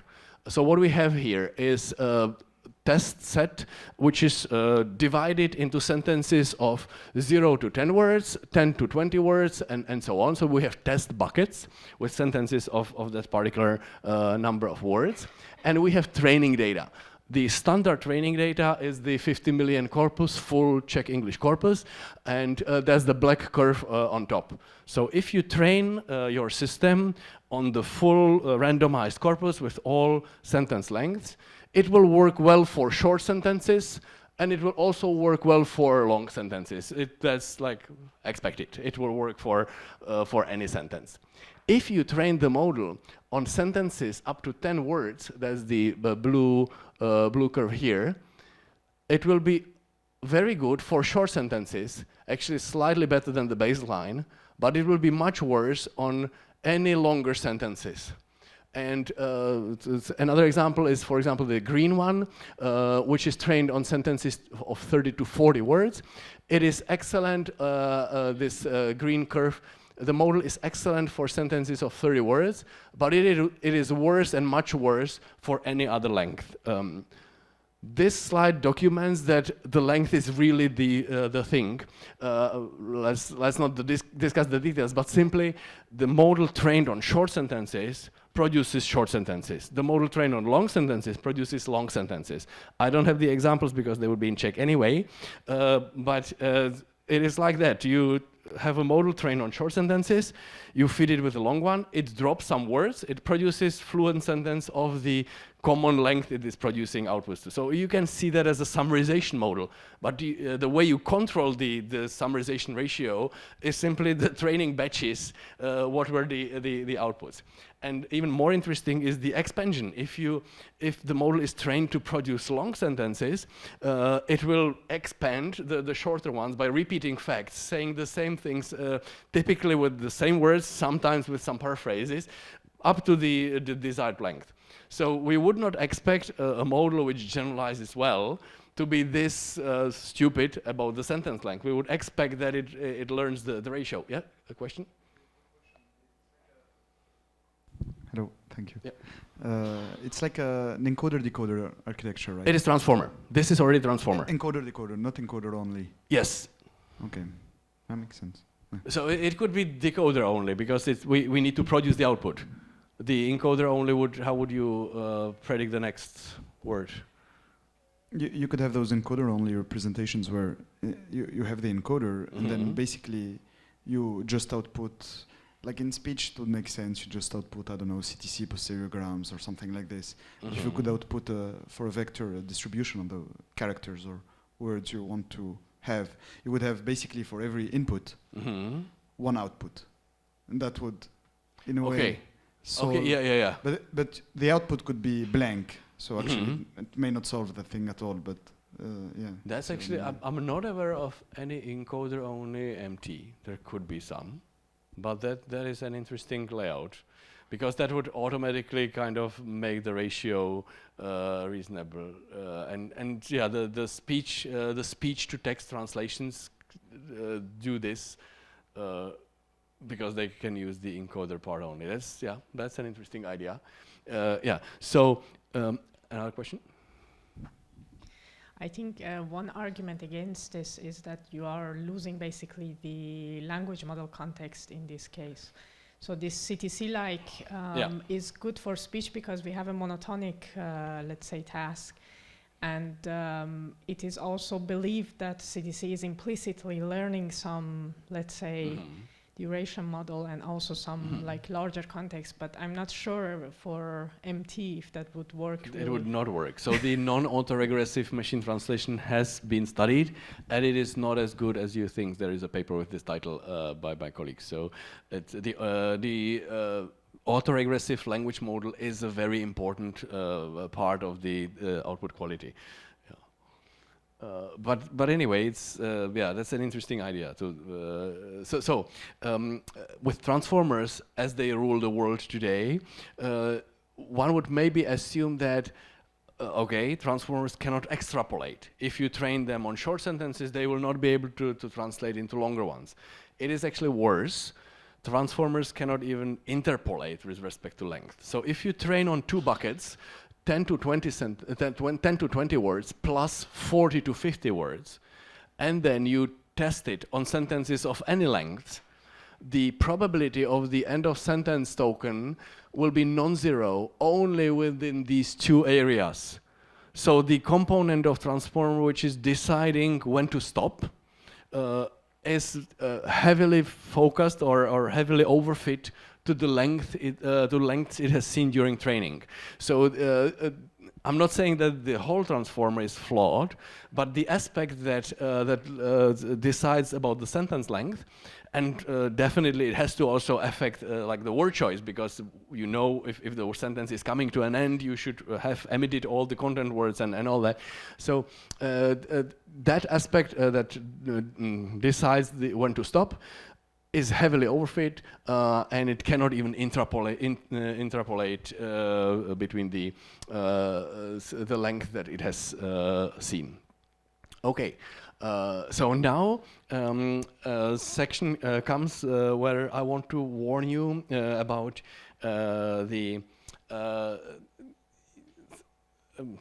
about bad interpreting of good outcomes. Yeah, any question? So based on your previous graph, does that mean that if you train a EOS predictor separately on the full training data and still train your transformer model without the EOS token on the bins, then would that maybe that would work? I don't know. Maybe that would work. Yes, that's definitely worth an experiment. Yeah. Yeah. Here. No. I was wondering, what can you do about it if your training data set look like this or something similar? If there anything you can do? So in the paper where we discuss this, which is referenced here, we actually solve the it depends on your situation. For machine translation, if you have only long sentences in your corpus and you want also to translate on shorter ones, you probably should add some other data from some other domain where the sentences are also shorter. And what we tested and works reasonably well, if you have only short sentences in your corpus and you want the model to be ready to translate long sentences, you should just concatenate a few. So your training examples, you take random pairs or random triplets of sentences, and if your initial sentence length is beyond a certain limit, like 10 words is too little. Within 10 words you don't get subordinating conjunctions and other phenomena, but 15 or 20 words is definitely enough, and 30 words is definitely enough also. So if you take 3 sentences of 20 words and train on 60-word examples, it will correctly translate 60-word long sentences. But you have to prepare the training data to cover this this type of input. Yeah. Yeah. That would be easy.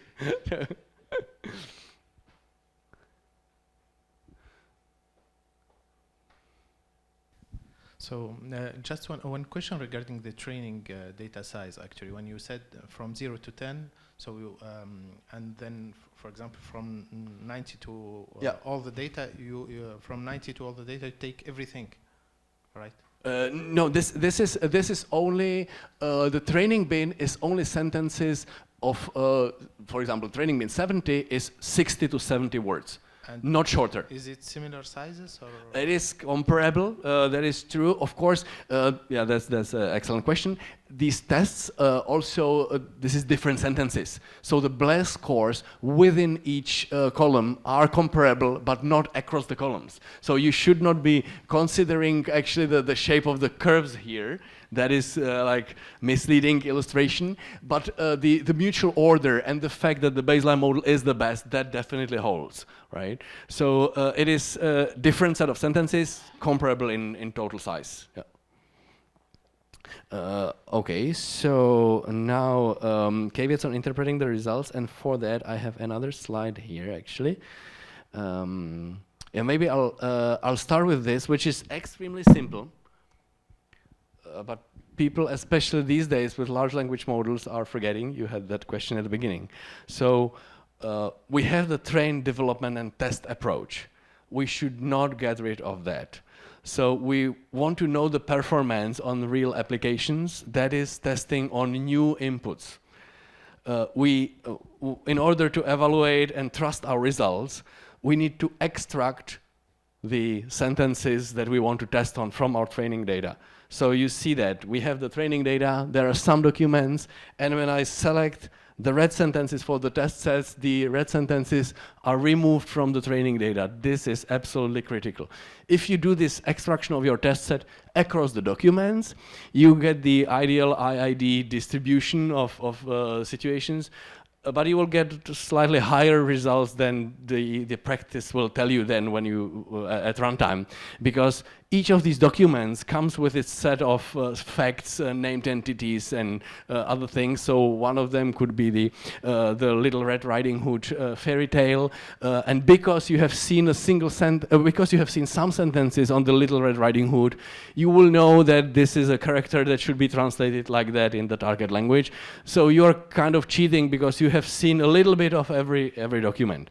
What is more adequate for practical assessment of, or for the assessment of quality in practice, is that you extract full documents. So now the test set is the red ones, the two documents here, they are removed from the training data, and we can see what will be the translation of the Little Red Riding Hood if the model has never read any fairy tale with the Little Red Riding Hood. So that is what you want to know. What the performance will be on novel documents. What is happening today is that people take pre-trained models, and yesterday there was a big remark that the transfer learning is excellent because you just download someone's model and you continue the training and you get a very good performance on your test set. Who knows whether your test set was not included in their training data. So that's the problem with the models that are accessible only through API. You never know what they were trained on. So the idea, for example, the Big Bench, how many of you have heard of Big Bench? Yeah, okay, that's good. That's a very large data set of various and complex test sets. They are trying, of course, to make sure that their test sets are not included in the pre-trained language models. So they do all they can, and that is to kindly ask the models of the big language models to avoid documents which mention this funny string. So there is some ID canary string, and if you are a good guy, you will avoid training on documents which mention this this ID. Of course, this is far from a solution because the same documents could appear elsewhere. Someone could be citing from that in a paper or whatever. And these documents maybe even were gathered from the internet, and only some sort of annotation was added later. But it is a big problem that very easily, if you are not in control of the training data that was used in the model, very easily you could be testing on something which is covered by the training data, and you cannot know that. So that is the problem if the models are accessible through the API, and the problem is actually worse. If the model is trained on everything, which is the current situation with ChatGPT, then we simply cannot use anything available as the test set. We have to always come up with something new. If you would be testing on anything that's in the internet, it is going to work because the model has seen that. So it's surprisingly difficult to create novel test cases. And even if you try hard to come up with a complicated question, complicated assignment, half of you would come up with the same complicated question. And that means that in the internet data, many clever people have already considered this problematic case, and it is already illustrated in the data. I'm not saying that the output label is always documented there, but the structure of the input is there. So it's easy for the model to spot these things because it has seen similar patterns already. Yeah, so the analogy that I say here is like generating novel cases in order to test reliably is like reaching the speed of light. It is always, as you are approaching the speed of light, it will be more and more demanding to get a little improvement. So I'm really afraid that testing for generalization is impossible because it is going to be too expensive. So I would happily accept any suggestions. How do we test for the true generalization capacity of the models? You have just seen the example with the length that the models horribly fail with that. So that is one big remark I want to make, and it is kind of argument against transfer learning and against pre-trained models because you never know what is in them. Even if you create your test cases from scratch, you could be simply having the same ideas as the other people had who contributed to the training data there, because great minds think alike. Okay, so now let's this one, wishful thinking. If we want to maintain the progress in science, we have to be able to reuse our ideas. So of course I'm not considering cases where someone is like fabricating results. If it's a forged result, then it would not be replicable at all. But we are all honest and we are doing our best to like report what we saw. But if we badly explain why we got the improvement, then others will follow. They will understand our explanation. They will. I will tell you, use transfer learning for languages that are similar. Well, I'll come to this in a second with an example. Transfer learning with similar languages works best because the model exploits the similarity of the languages. And many people will invest their effort into creating corpora of related languages and training on it. If this is not the true reason, that effort will be like bound to fail. It will not bring the improvements as expected. So wrong explanations are almost as problematic or detrimental to overall progress as forged results are. Maybe even worse, because forged results can be spotted easier, but wrong explanations are easy to like stick to. So that's like the misconception about the gradient descent we discovered today. Thanks for that. So, so it's very important to understand correctly where the gains are coming from. So with that, I'll move to the slides here, and I'll show you an example where we had this misconception, but we were clever enough and when we spotted it.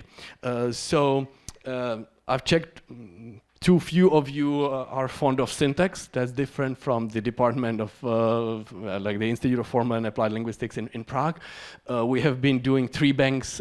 Actually, the theories are from the 1920s. The tree banks have started in 1960s, and they were finalized in 1990s or around 2000. So we have decades of linguistic considerations. We really want syntax to be used and help in many applications.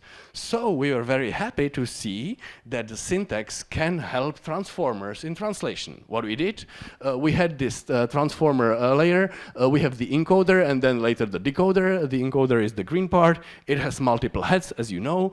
The heads have their attentions. The attentions are matrices that say which token is looking at which token.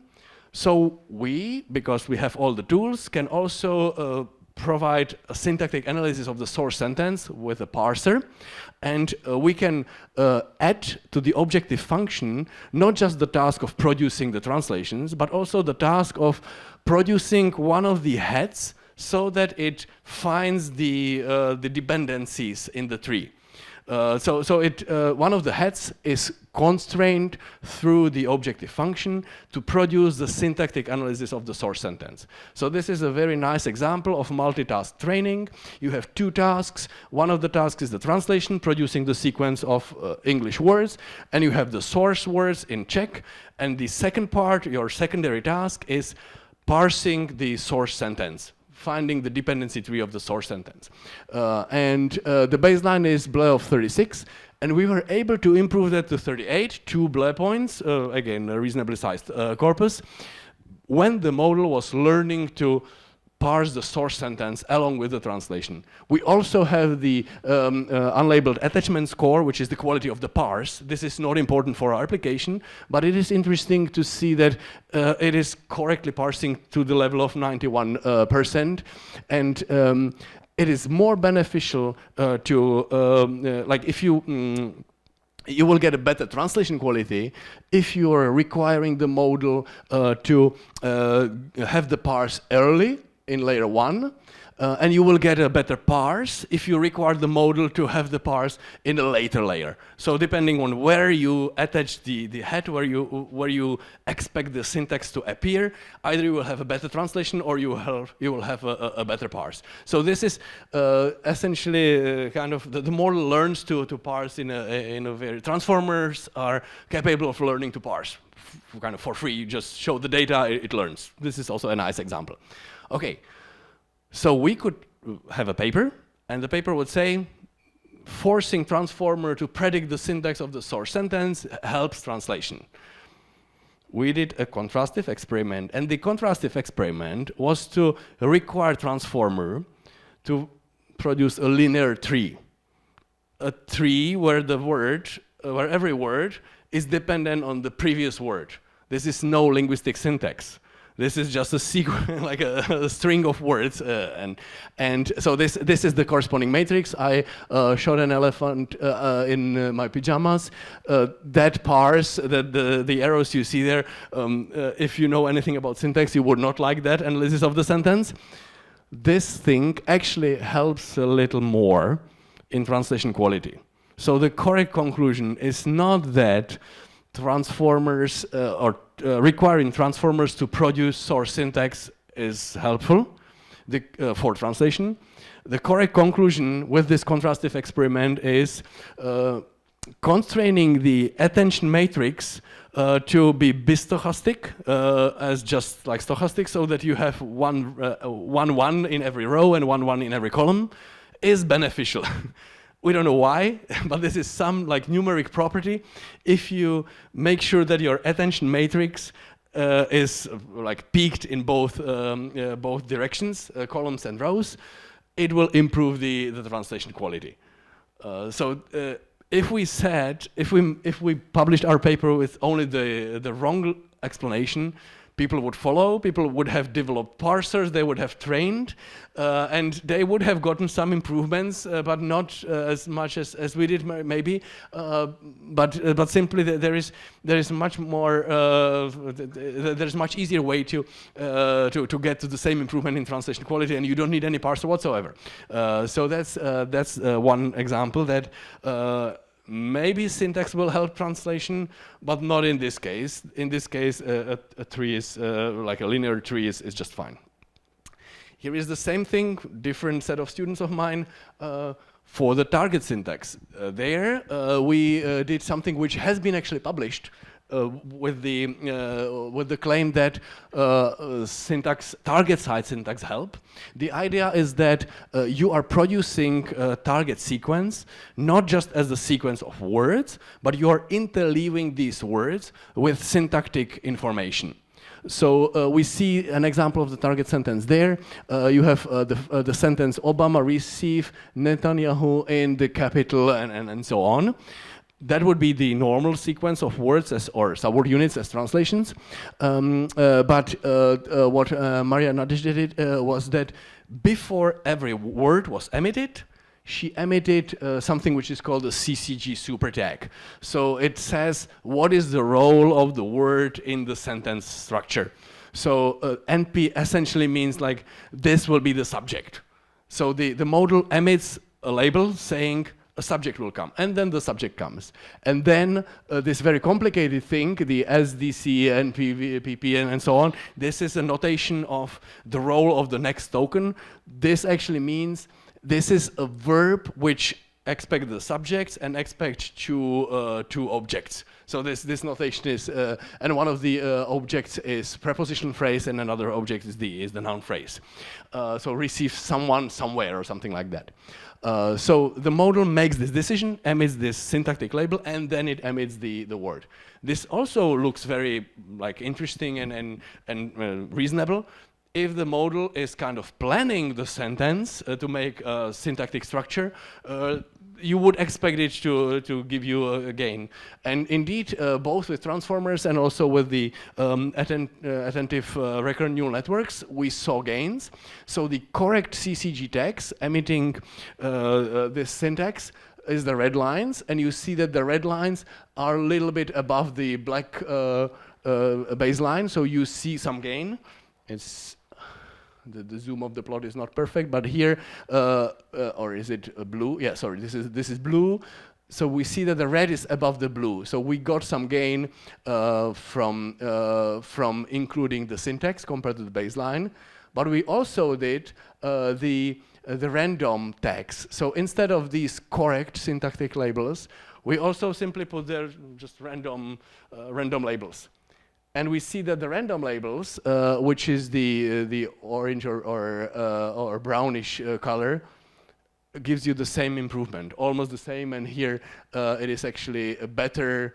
No, the red is always better for transformer, but not too much, right?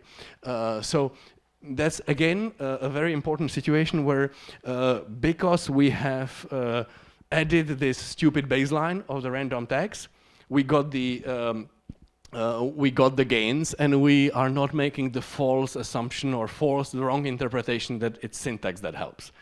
On the other hand, if you use a single dummy tag, then the model stops learning in translation, or it doesn't work at all. These are the stars.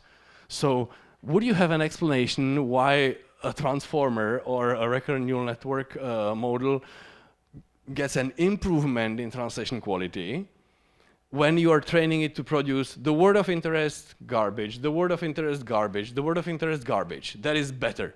And if you train it to produce the word of interest, beep, the word of interest, beep, the word of interest, beep, it doesn't work. This is again a general machine learning question or observations, but why the interleaved beeps, no information, is detrimental and very substantially, and why the garbage is helpful. Some regularization, there's but what exactly the regularization could be? Yeah. Regulation, but maybe if the beep is always the same, basically the model collapses to only predicting beeps, right? Yes.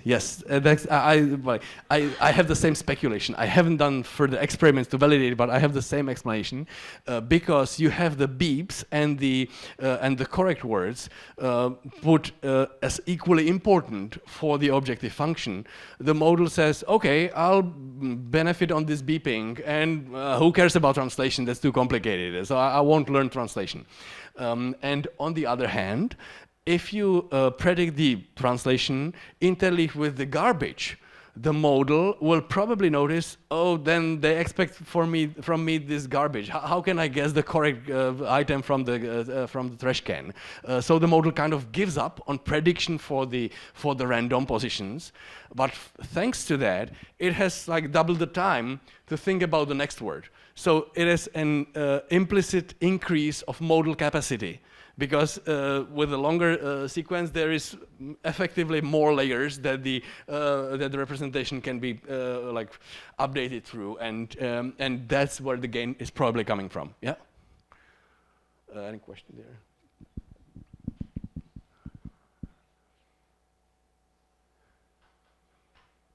there? Would it be also when you, for example, in speech, when you want to augment the data, you put noise?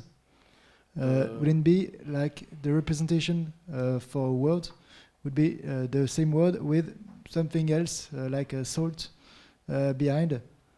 So different type of salt would mean a more robust representation of a certain word.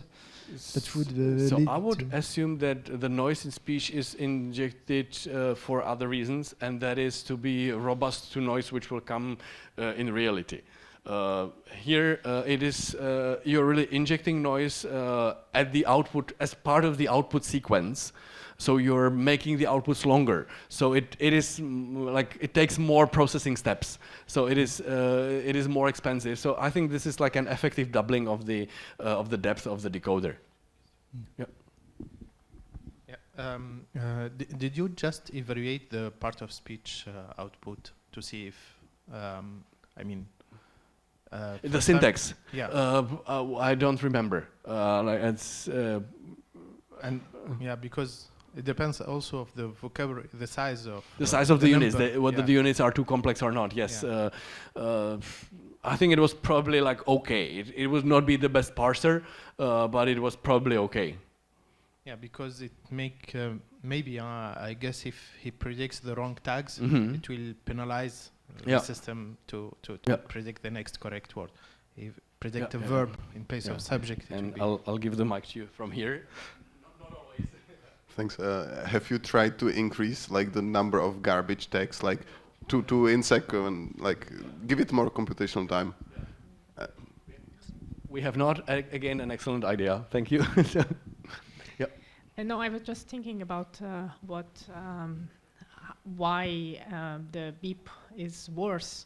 Mm-hmm. So it might be that you basically learned a high probability for that, and your probability distribution is kind of like the CTC, where you have a very high probability on blank and other. So I was thinking if during decoding one kind of like subtract this kind of prior that the model learned, it might be that you could somehow recover. distribute better. Yes. Mm-hmm. So yeah, maybe that could be a test to see. But it's that's possibly a good remedy, but of course it's better to notice that you are training on beeps and avoiding the beeps in the in the training data, which can happen. Like we have injected them, of course, but it could happen that in your tokenization scheme would be stupid and it would keep the spaces as separate tokens, and then you would have between each words a space, which is a boring thing to predict. So the model could have a decreased performance because you kept spaces as tokens. Such an error is of course possible. Yeah. So now I have a few slides about transfer learning. This is the example that I was telling you. So in the particular situation of machine translation, transfer learning can be used in many ways, but one very natural one is to use other language data. If you want to focus on particular language pair. So for example, here we are mainly interested in translation from English into Estonian, but we don't have too much English-Estonian data, and we have a large Czech English corpus. So we have the parent corpus, the parent task. We train first on the parent task, and then we continue training on the child task. The model will catastrophically forget the parent language pair, but it will hopefully benefit from the pre-training of on that language pair, and hopefully it will have the better translation quality in Estonian. Of course, with machine translation, you first need to feed the texts in, and for that you need the subword units. And now you have like 3 languages to consider: English, kind of twice, and Czech and Estonian. And if you extracted your subword units on the original size of the corpora, the subword units would too much reflect the Czech subwords, and they would not be good subword units for Estonian. So what do you do for the subword unit extraction? You first downscale the big corpus so that they are comparable in size, and you have like a balanced vocabulary for the training. Okay, so now an example with a related language. Czech and Slovak are related. The child model is Slovak, so we want to translate between English and Slovak, and we want to benefit from English-Czech data. So this is the 2 rows. It's the parent model is always Czech. The child model is always Slovak. In the first line, we are translating from English into Slovak, first training on Czech to English to Czech. and then continuing on English to Slovak. And we see some improvements, and we're translating to English. There's the delta ble, that's the improvement, and we are translating into English. That the improvement, thanks to the transfer learning, is doubled compared to the previous case. The reason is that here all the English sentences known from the English-Czech corpus are directly relevant for the decoding when going from Slovak, of course. So the decoder benefits from having seen more English sentences. So actually, I recommend the Angela Fan paper where they did a careful analysis of that, and indeed it was mainly the monolingual target site data that was helping there. But yes, in general, we can confirm related language as the parent helps. Here is another table. Here the child model is Estonian, so we are after translation between Estonian and English. And again, the three top lines are from English, and the bottom two lines are into English with different parent models. And we see the improvements. It's ordered the top part by the improvement. So pre-training on Finnish English is or English Finnish is helpful. Pre-training on English Russian is more helpful, and pre-training on English Czech is the most helpful. So here you see the gains, and here you see the properties. The only related language here is the Finnish. The Russian, which helped more, is written in a different script, so there could not be any reuse of the word parts because it's a different script. Maybe numbers would have helped, but not anything else. And Czech is not related at all. It uses the same script, though. We have some extra characters. The only property is Czech is the biggest. So the conclusion is that transfer learning, pre-training on one language pair and moving to another language pair is beneficial, yes. But it is not the language similarity that plays the key role, at least based on our experiments. It is the size of the pre-training corpus. And again, a misconception, removed. Or yeah. So now on evaluating translation, what should I say here?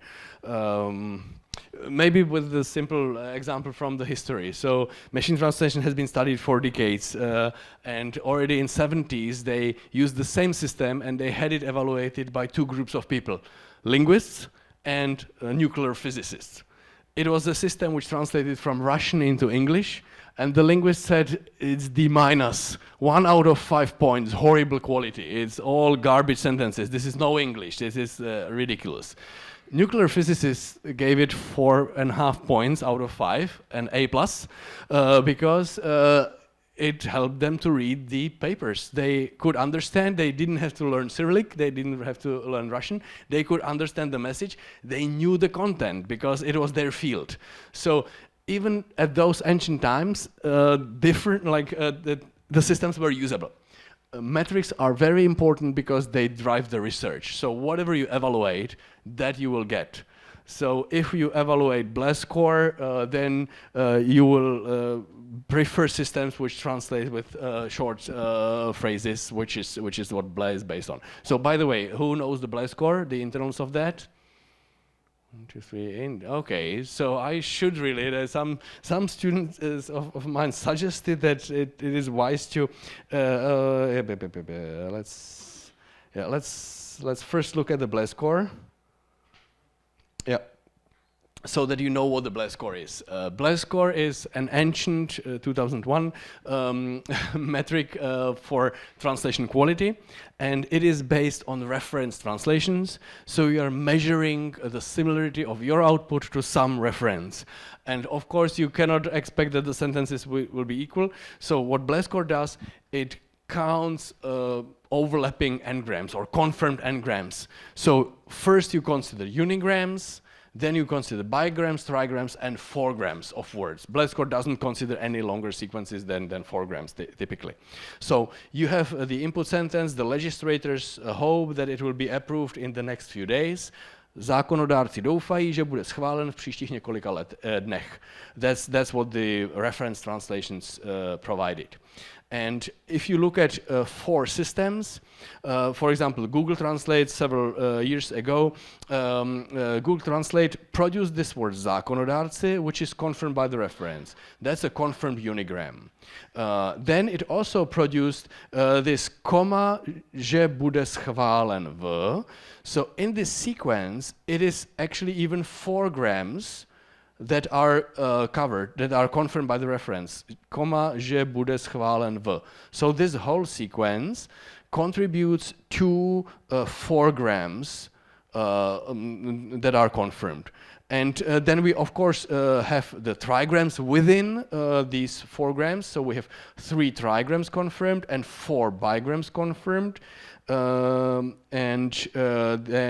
we also have these additional několika příštích. Oh, this několika shouldn't have been confirmed, but never mind. Yeah. So the main idea is that you confirm shorter and longer sequences, but not the overall sentence. You only confirm these up to 4 letters, 4 words in a row sequences. And then you take the geometric mean of these n-gram precisions. So out of the 10 words that the Moses system produced, how many were confirmed by the reference? 9. And out of the 9 bigrams that it produced, how many were confirmed? And out of the 8 trigrams, how many were confirmed? And out of the 7 4grams, how many were confirmed?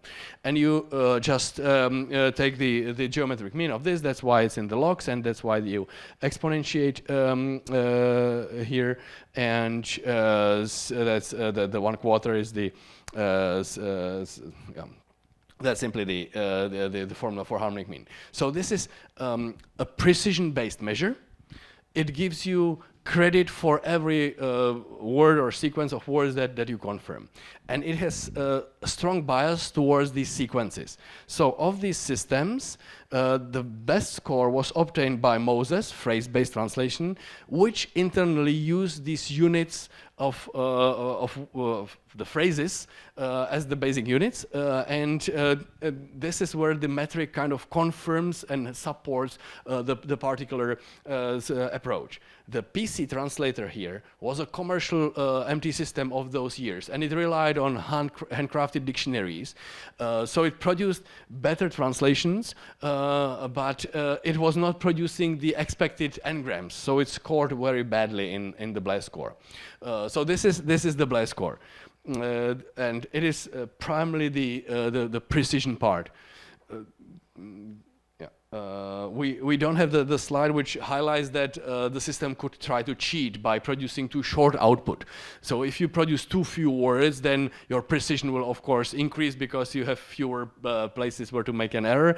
So for that there is the brevity penalty. I don't give the formula, but essentially the brevity penalty has the role of recall.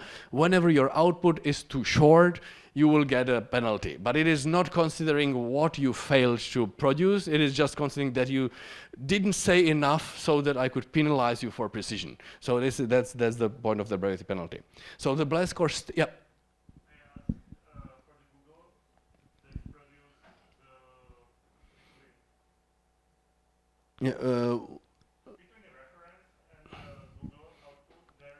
There is a typo. There is a switch words that's několika příštích. Příštích několika. That's it. Okay, that explains it. Yes. So this is 2 unigrams and not a bigram. So the BLAS score was sensitive to the exact order.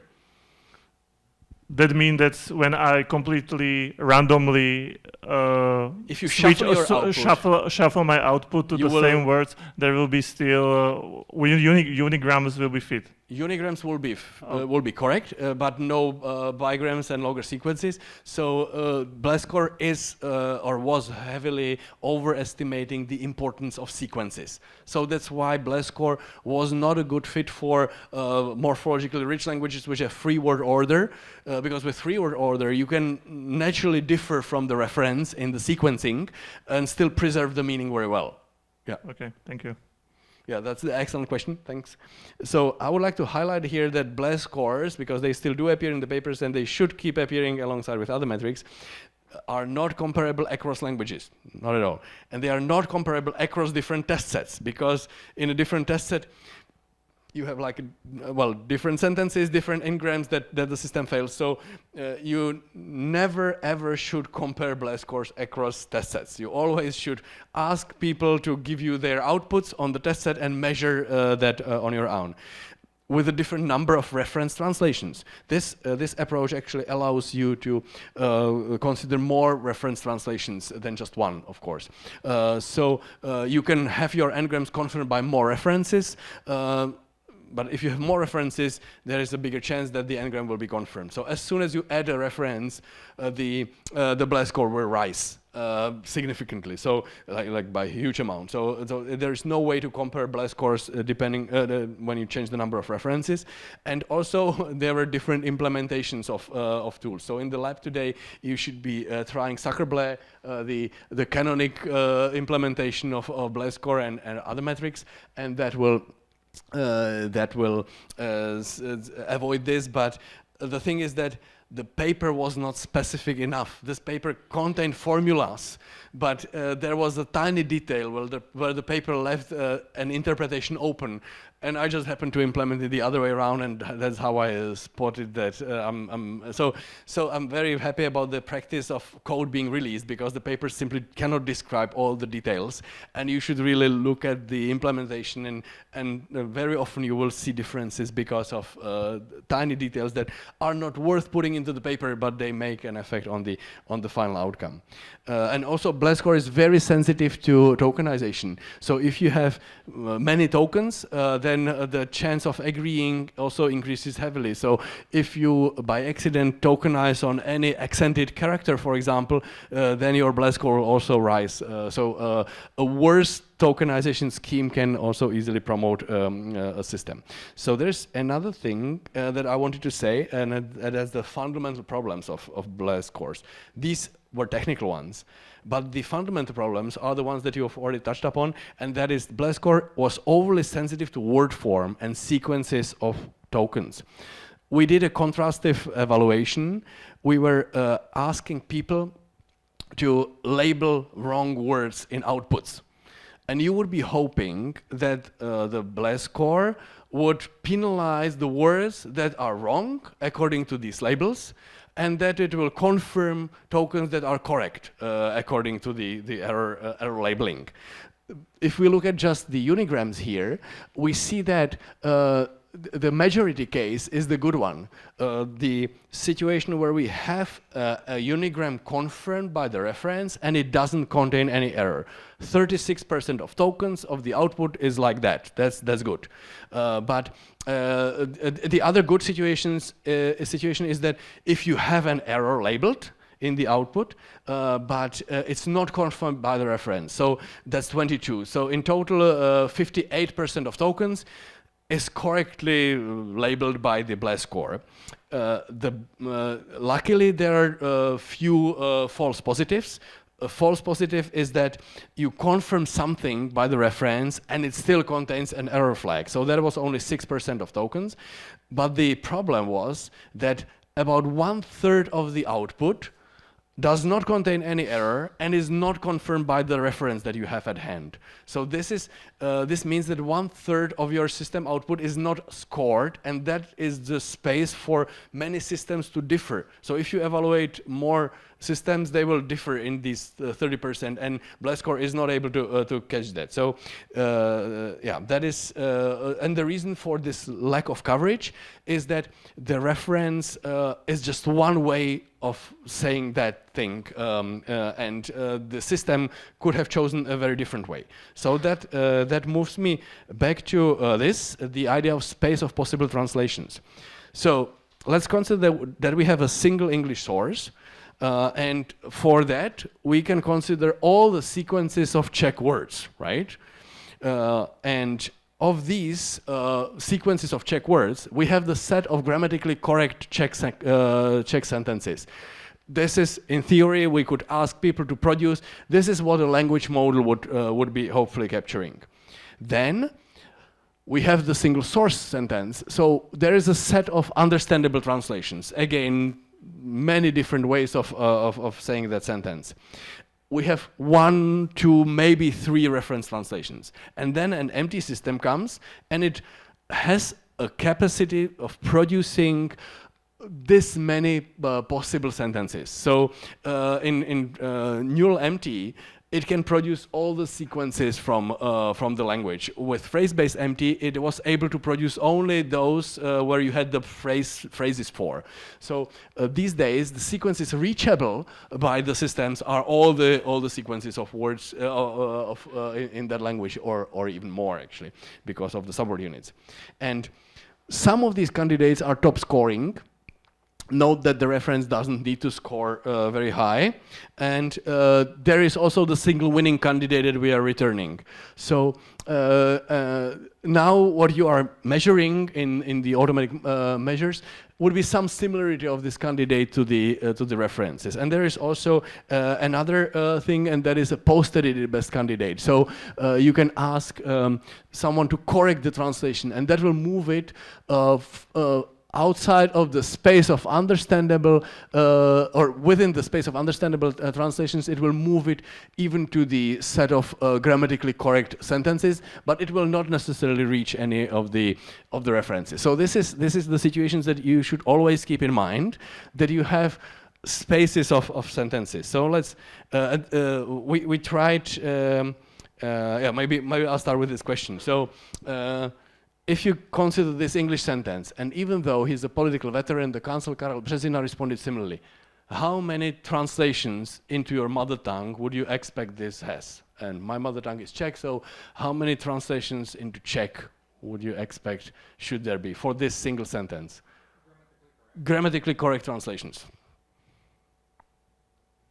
And we're translating the sentence outside of the context. So who would think 10? Yeah, we don't have the context. Unfortunately, we are in the old style API of empty systems. Someone sends us a single sentence, we have to do our best. So how many correct translations? And you are also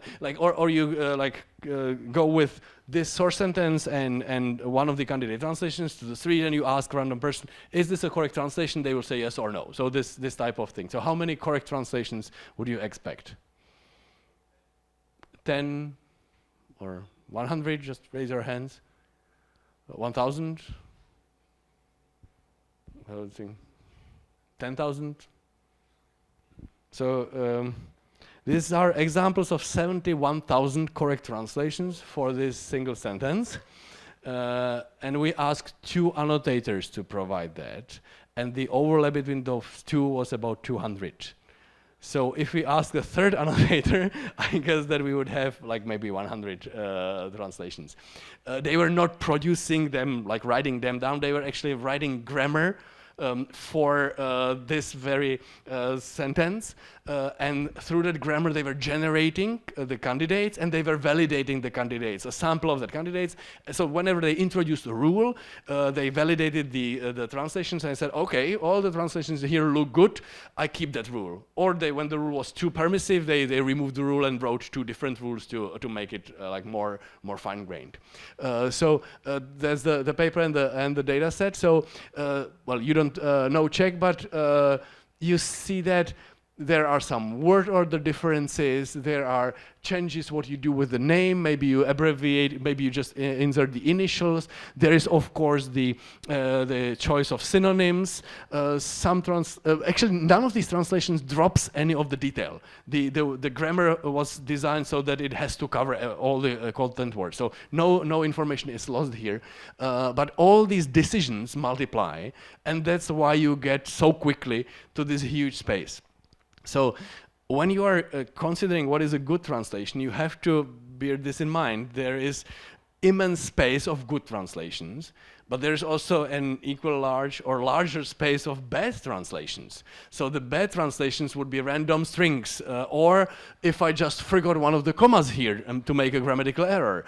So the similarity between the good translations mutually is typically much smaller than between a good translation and a bad translation. And that's why MT is so difficult, because you have so many good options, and yet next to every good option, there are all the errors that you could make in that sentence, and they are very similar to that. So I think that this is a very important message that you keep in mind, and that applies to all the sequence generation tasks. So whenever people these days are contemplating about the quality of LLMs and what they produce, they do not realize that the LLMs produce just one output of these thousands of good outputs, and maybe in some particular context that output is not good actually, and the context would move you elsewhere. So it's very easy to be fooled by getting one of these examples, because there are so many good outputs around that it's easy to convince you with one of the good outputs, and you just forget about the other ideas that you had in mind. So this is one important message. And now I'm a little bit. Have I skipped anything here? No, I have not. So I think that I can now move on for the sake of time. Oh, by the way, yeah. So this is this huge space of all possible reference translations is what makes the evaluation hard, and it's also where the LLMs actually excel. So Tom Kosmy and Christian Federman have very recently done a study where they asked ChatGPT, is this a good translation?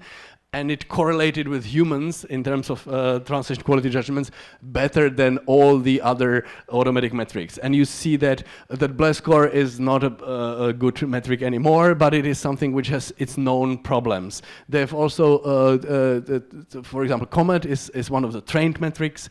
It relies on word embeddings, and it is better. But if you ask ChatGPT, you will also get an even better performance. So.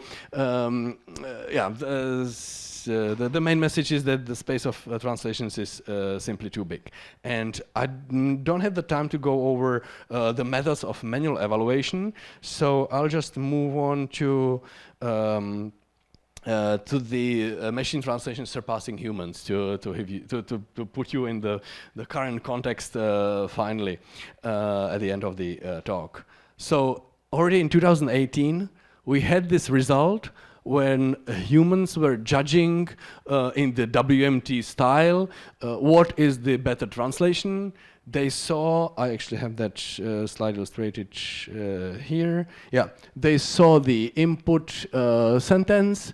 The input sentence is to snobs like me, who declare that they'd rather play sports than watch them, it's hard to see the appeal of watching games rather than taking up a controller myself. And then the black text is the candidate translation. So this is a reference-based evaluation, and all you do is you put the slider more towards the 100 or more towards the 0, depending on how much the black candidate expresses the meaning of the source. So this is a very rough evaluation measure. But if you do it over a large number of people, then hopefully the average score of a system will tell you which system is better. The idea and in practice, after about 15 judgments, every annotator kind of stabilizes. They know what is the average quality in that set of systems, and they will be self-consistent. But you have to normalize it if you want to put many judges together. So and you interpret it only after this averaging.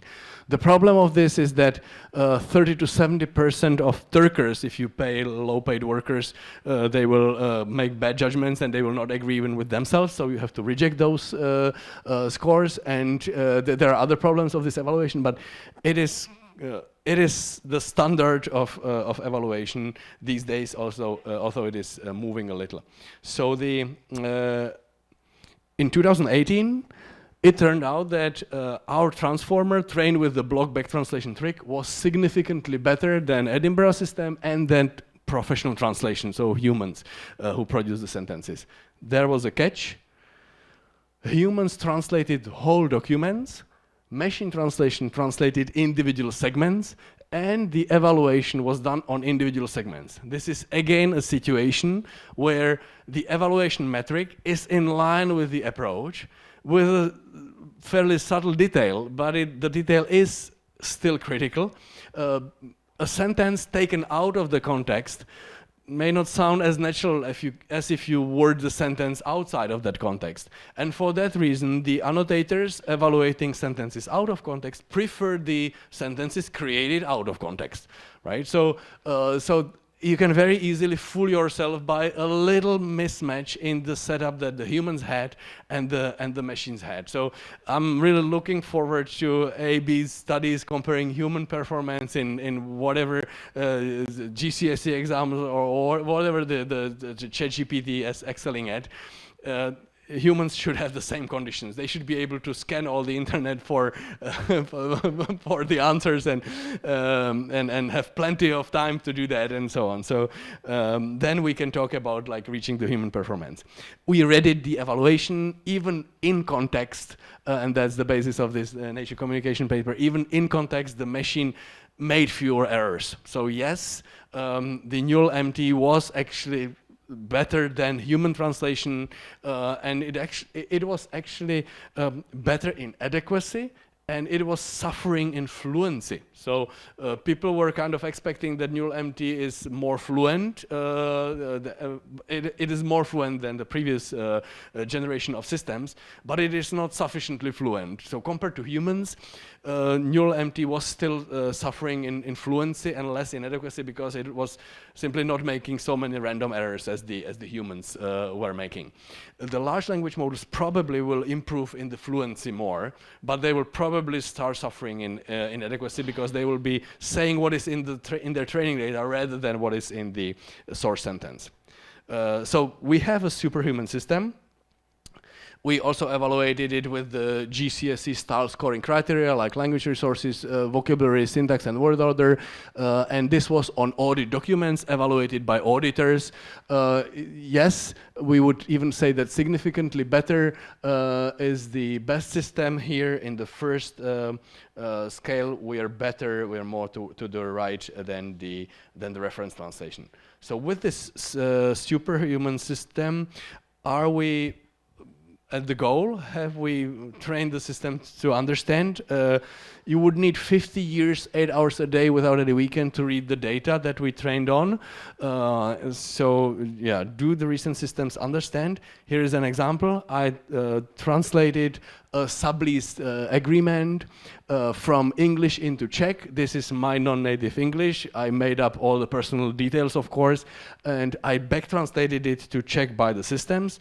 It reads like legalese, supplement to the agreement on the sublease of the apartment or whatever. Here is the translation.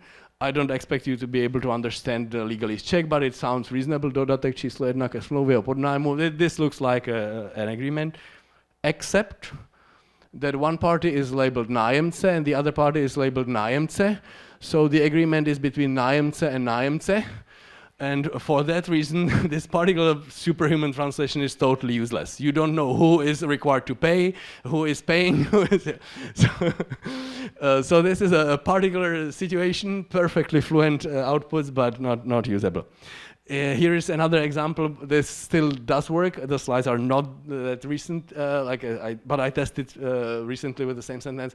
Mama mele maso means mom is mincing meat, and this is the first sentence that that children read in their first day at school. Like when they are reading this, is mama mele maso. So let's turn this sentence into a question.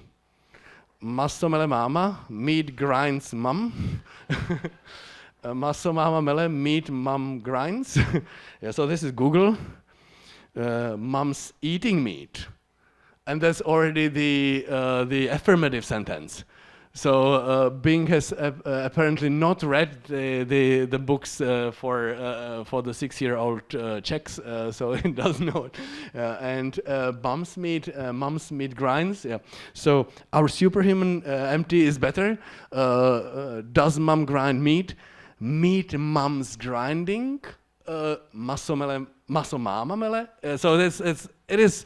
I think that this would be understandable, the last English one, if this is abbreviated of mum is. Yeah? Meat, mum is grinding, possibly. Yeah, but of course it's not too difficult to come up with an ordering. Does mum have meat, which will derail also our superhuman system. So now the last slide, if you allow me, on emergent properties that are there. So I don't have that for sentences yet, but I have something for words. You know word2vec very well. You know that you can do arithmetics in the word embedding spaces. And you know that word2vec was tested by Tomáš Mikolov on the semantic and syntactic questions. So he was subtracting and finding capitals and finding currencies and finding family members or the feminine and masculine variant of a family member by the arithmetics. And similarly, he had some syntactic tests, comparative, superlative, past tense, and so on. And on this test set, he observed that it behaves well. Like the word accuracy is quite good by eyeballing. In the paper, it says that the exact match is actually only 60%, so it's not too high. I'm not. It's important to understand that I'm not criticizing that. I think that the word embeddings are fabulous and the arithmetics kind of works, but we need to be very honest with ourselves about the true correctness of that. So we realize that it is treating words as atomic units, and that's not good, especially for productive morphologies such as Czech. So we suggested something that we will create the embeddings also considering the subwords, like the small substrings within those words. It was called Subgram, the 2016 paper. And when we evaluated our system, it didn't work as well on their tests, so we look at the test set.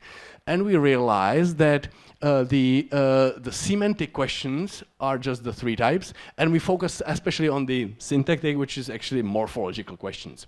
The morphological questions in the Tomáš Mikolov's test set are created from 313 distinct word pairs, and through combinations of these, he creates the size of the 10,000 test cases. So this whole test set is created synthetically. It is like comparing a word against other words from the set. So this boosting of the test set is already very risky. And more of that, many of these word pairs look fairly regularly. It is not exceptions. So here is a comparison of the accuracy of the syntactic questions on the test set that Tomáš Mikolov created and that we created. We created simply a harder test set. So with our harder test set, word2vec as released was 62 on Mikolov's test set and 43% on our test set.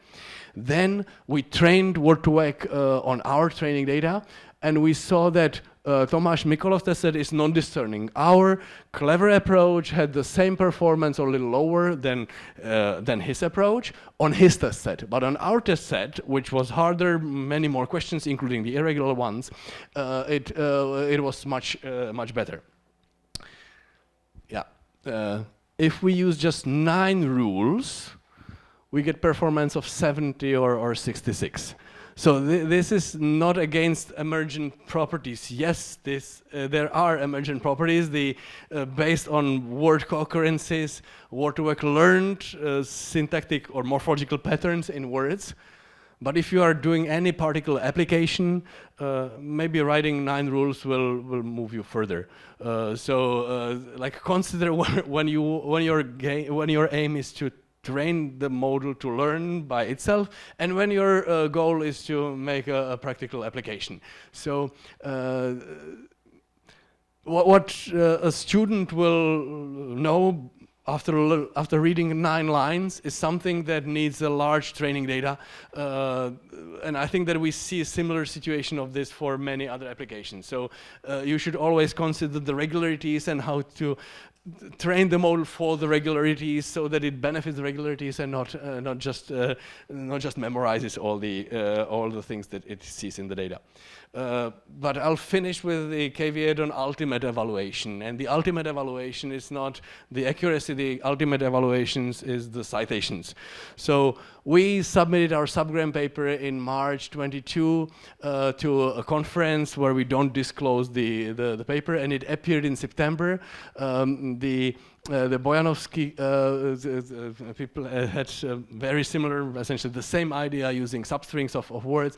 They submitted it to arXiv after or while our paper was in the review. It later appeared in Tackle. We have 13 citations. They have 10,000 citations. How is that possible? Well, the difference is that we didn't release any code and we didn't implement any fast code, and this is the fastest paper. So this says something about open sourcing of good implementations. This is how you get the citations. It doesn't matter if your idea is clever, and it even doesn't matter if you have it first. If you do not implement it as a nice tool that people will use, you will not get the impact. So with that, let me finish. Given all the data that we have prepared over the decades of research for statistical machine translation, given the big GPUs that you have learned about yesterday, and all the training tricks, including the ones that we discussed today, and given a few weeks of training time, which has been shortened these days, but still, the longer you train, the better, transformers managed to reach average quality comparable to sloppy humans. This is where we are today. There is no understanding present in the models, and sometimes they make horrible errors, and we have seen some cases of lack of generalization, which is horrible. I would like to highlight one more thing about the difference between SMT and NullMT. In SMT, it was us who made the wrong independence assumptions, and they were good for explaining why it fails.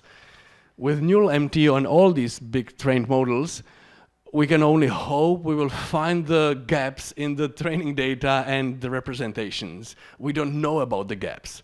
So these are the opaqueness of the models is a serious problem. In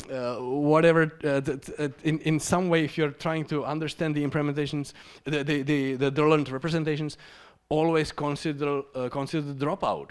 So the dropout by itself makes sure that any information will be spread throughout the model. So the dropout goes directly against the interpretability, at least in my opinion. So maybe we should train models without dropout for the purpose of analysis of what is learnable. I have not tried that, but it's definitely a worthwhile step. So yeah. With neural networks, the intuition why something works is very often wrong. So as you saw, you should always use the trivial, or I call it stupid baselines, to compare the performance. And if the model works also with the stupid baseline, yes, you are getting gain, but for some other reason, and you should acknowledge that. And it's very important. And I think that we grossly underestimate the similarity between the training data and the test data. So when you're talking about emergence, be extremely careful, and you should double check and search for similar patterns in the training data. And if at all possible, do train from scratch before you make any such claims. And the test sets, please, let's not refrain on the train dev test approach. The test sets should be extracted from the training data, at least in one part of the paper. Like, even if you want to claim that you have the best thing, do save time and space for the last paragraph, which says, and when we train from scratch, yes, the overall performance is much worse, but we know it does not see that does not see the particular situation in the training data. So if you want more of these rants or criticism, then the book, The Reality of Multilingual Machine Translation, is still there in some copies, or you can also download it online. There we criticize Google for comparing multilingual models to small-sized baselines and so on. So yeah, please get in touch, read it, and come to Prague at some point. So with that, I'll finish. Thank you.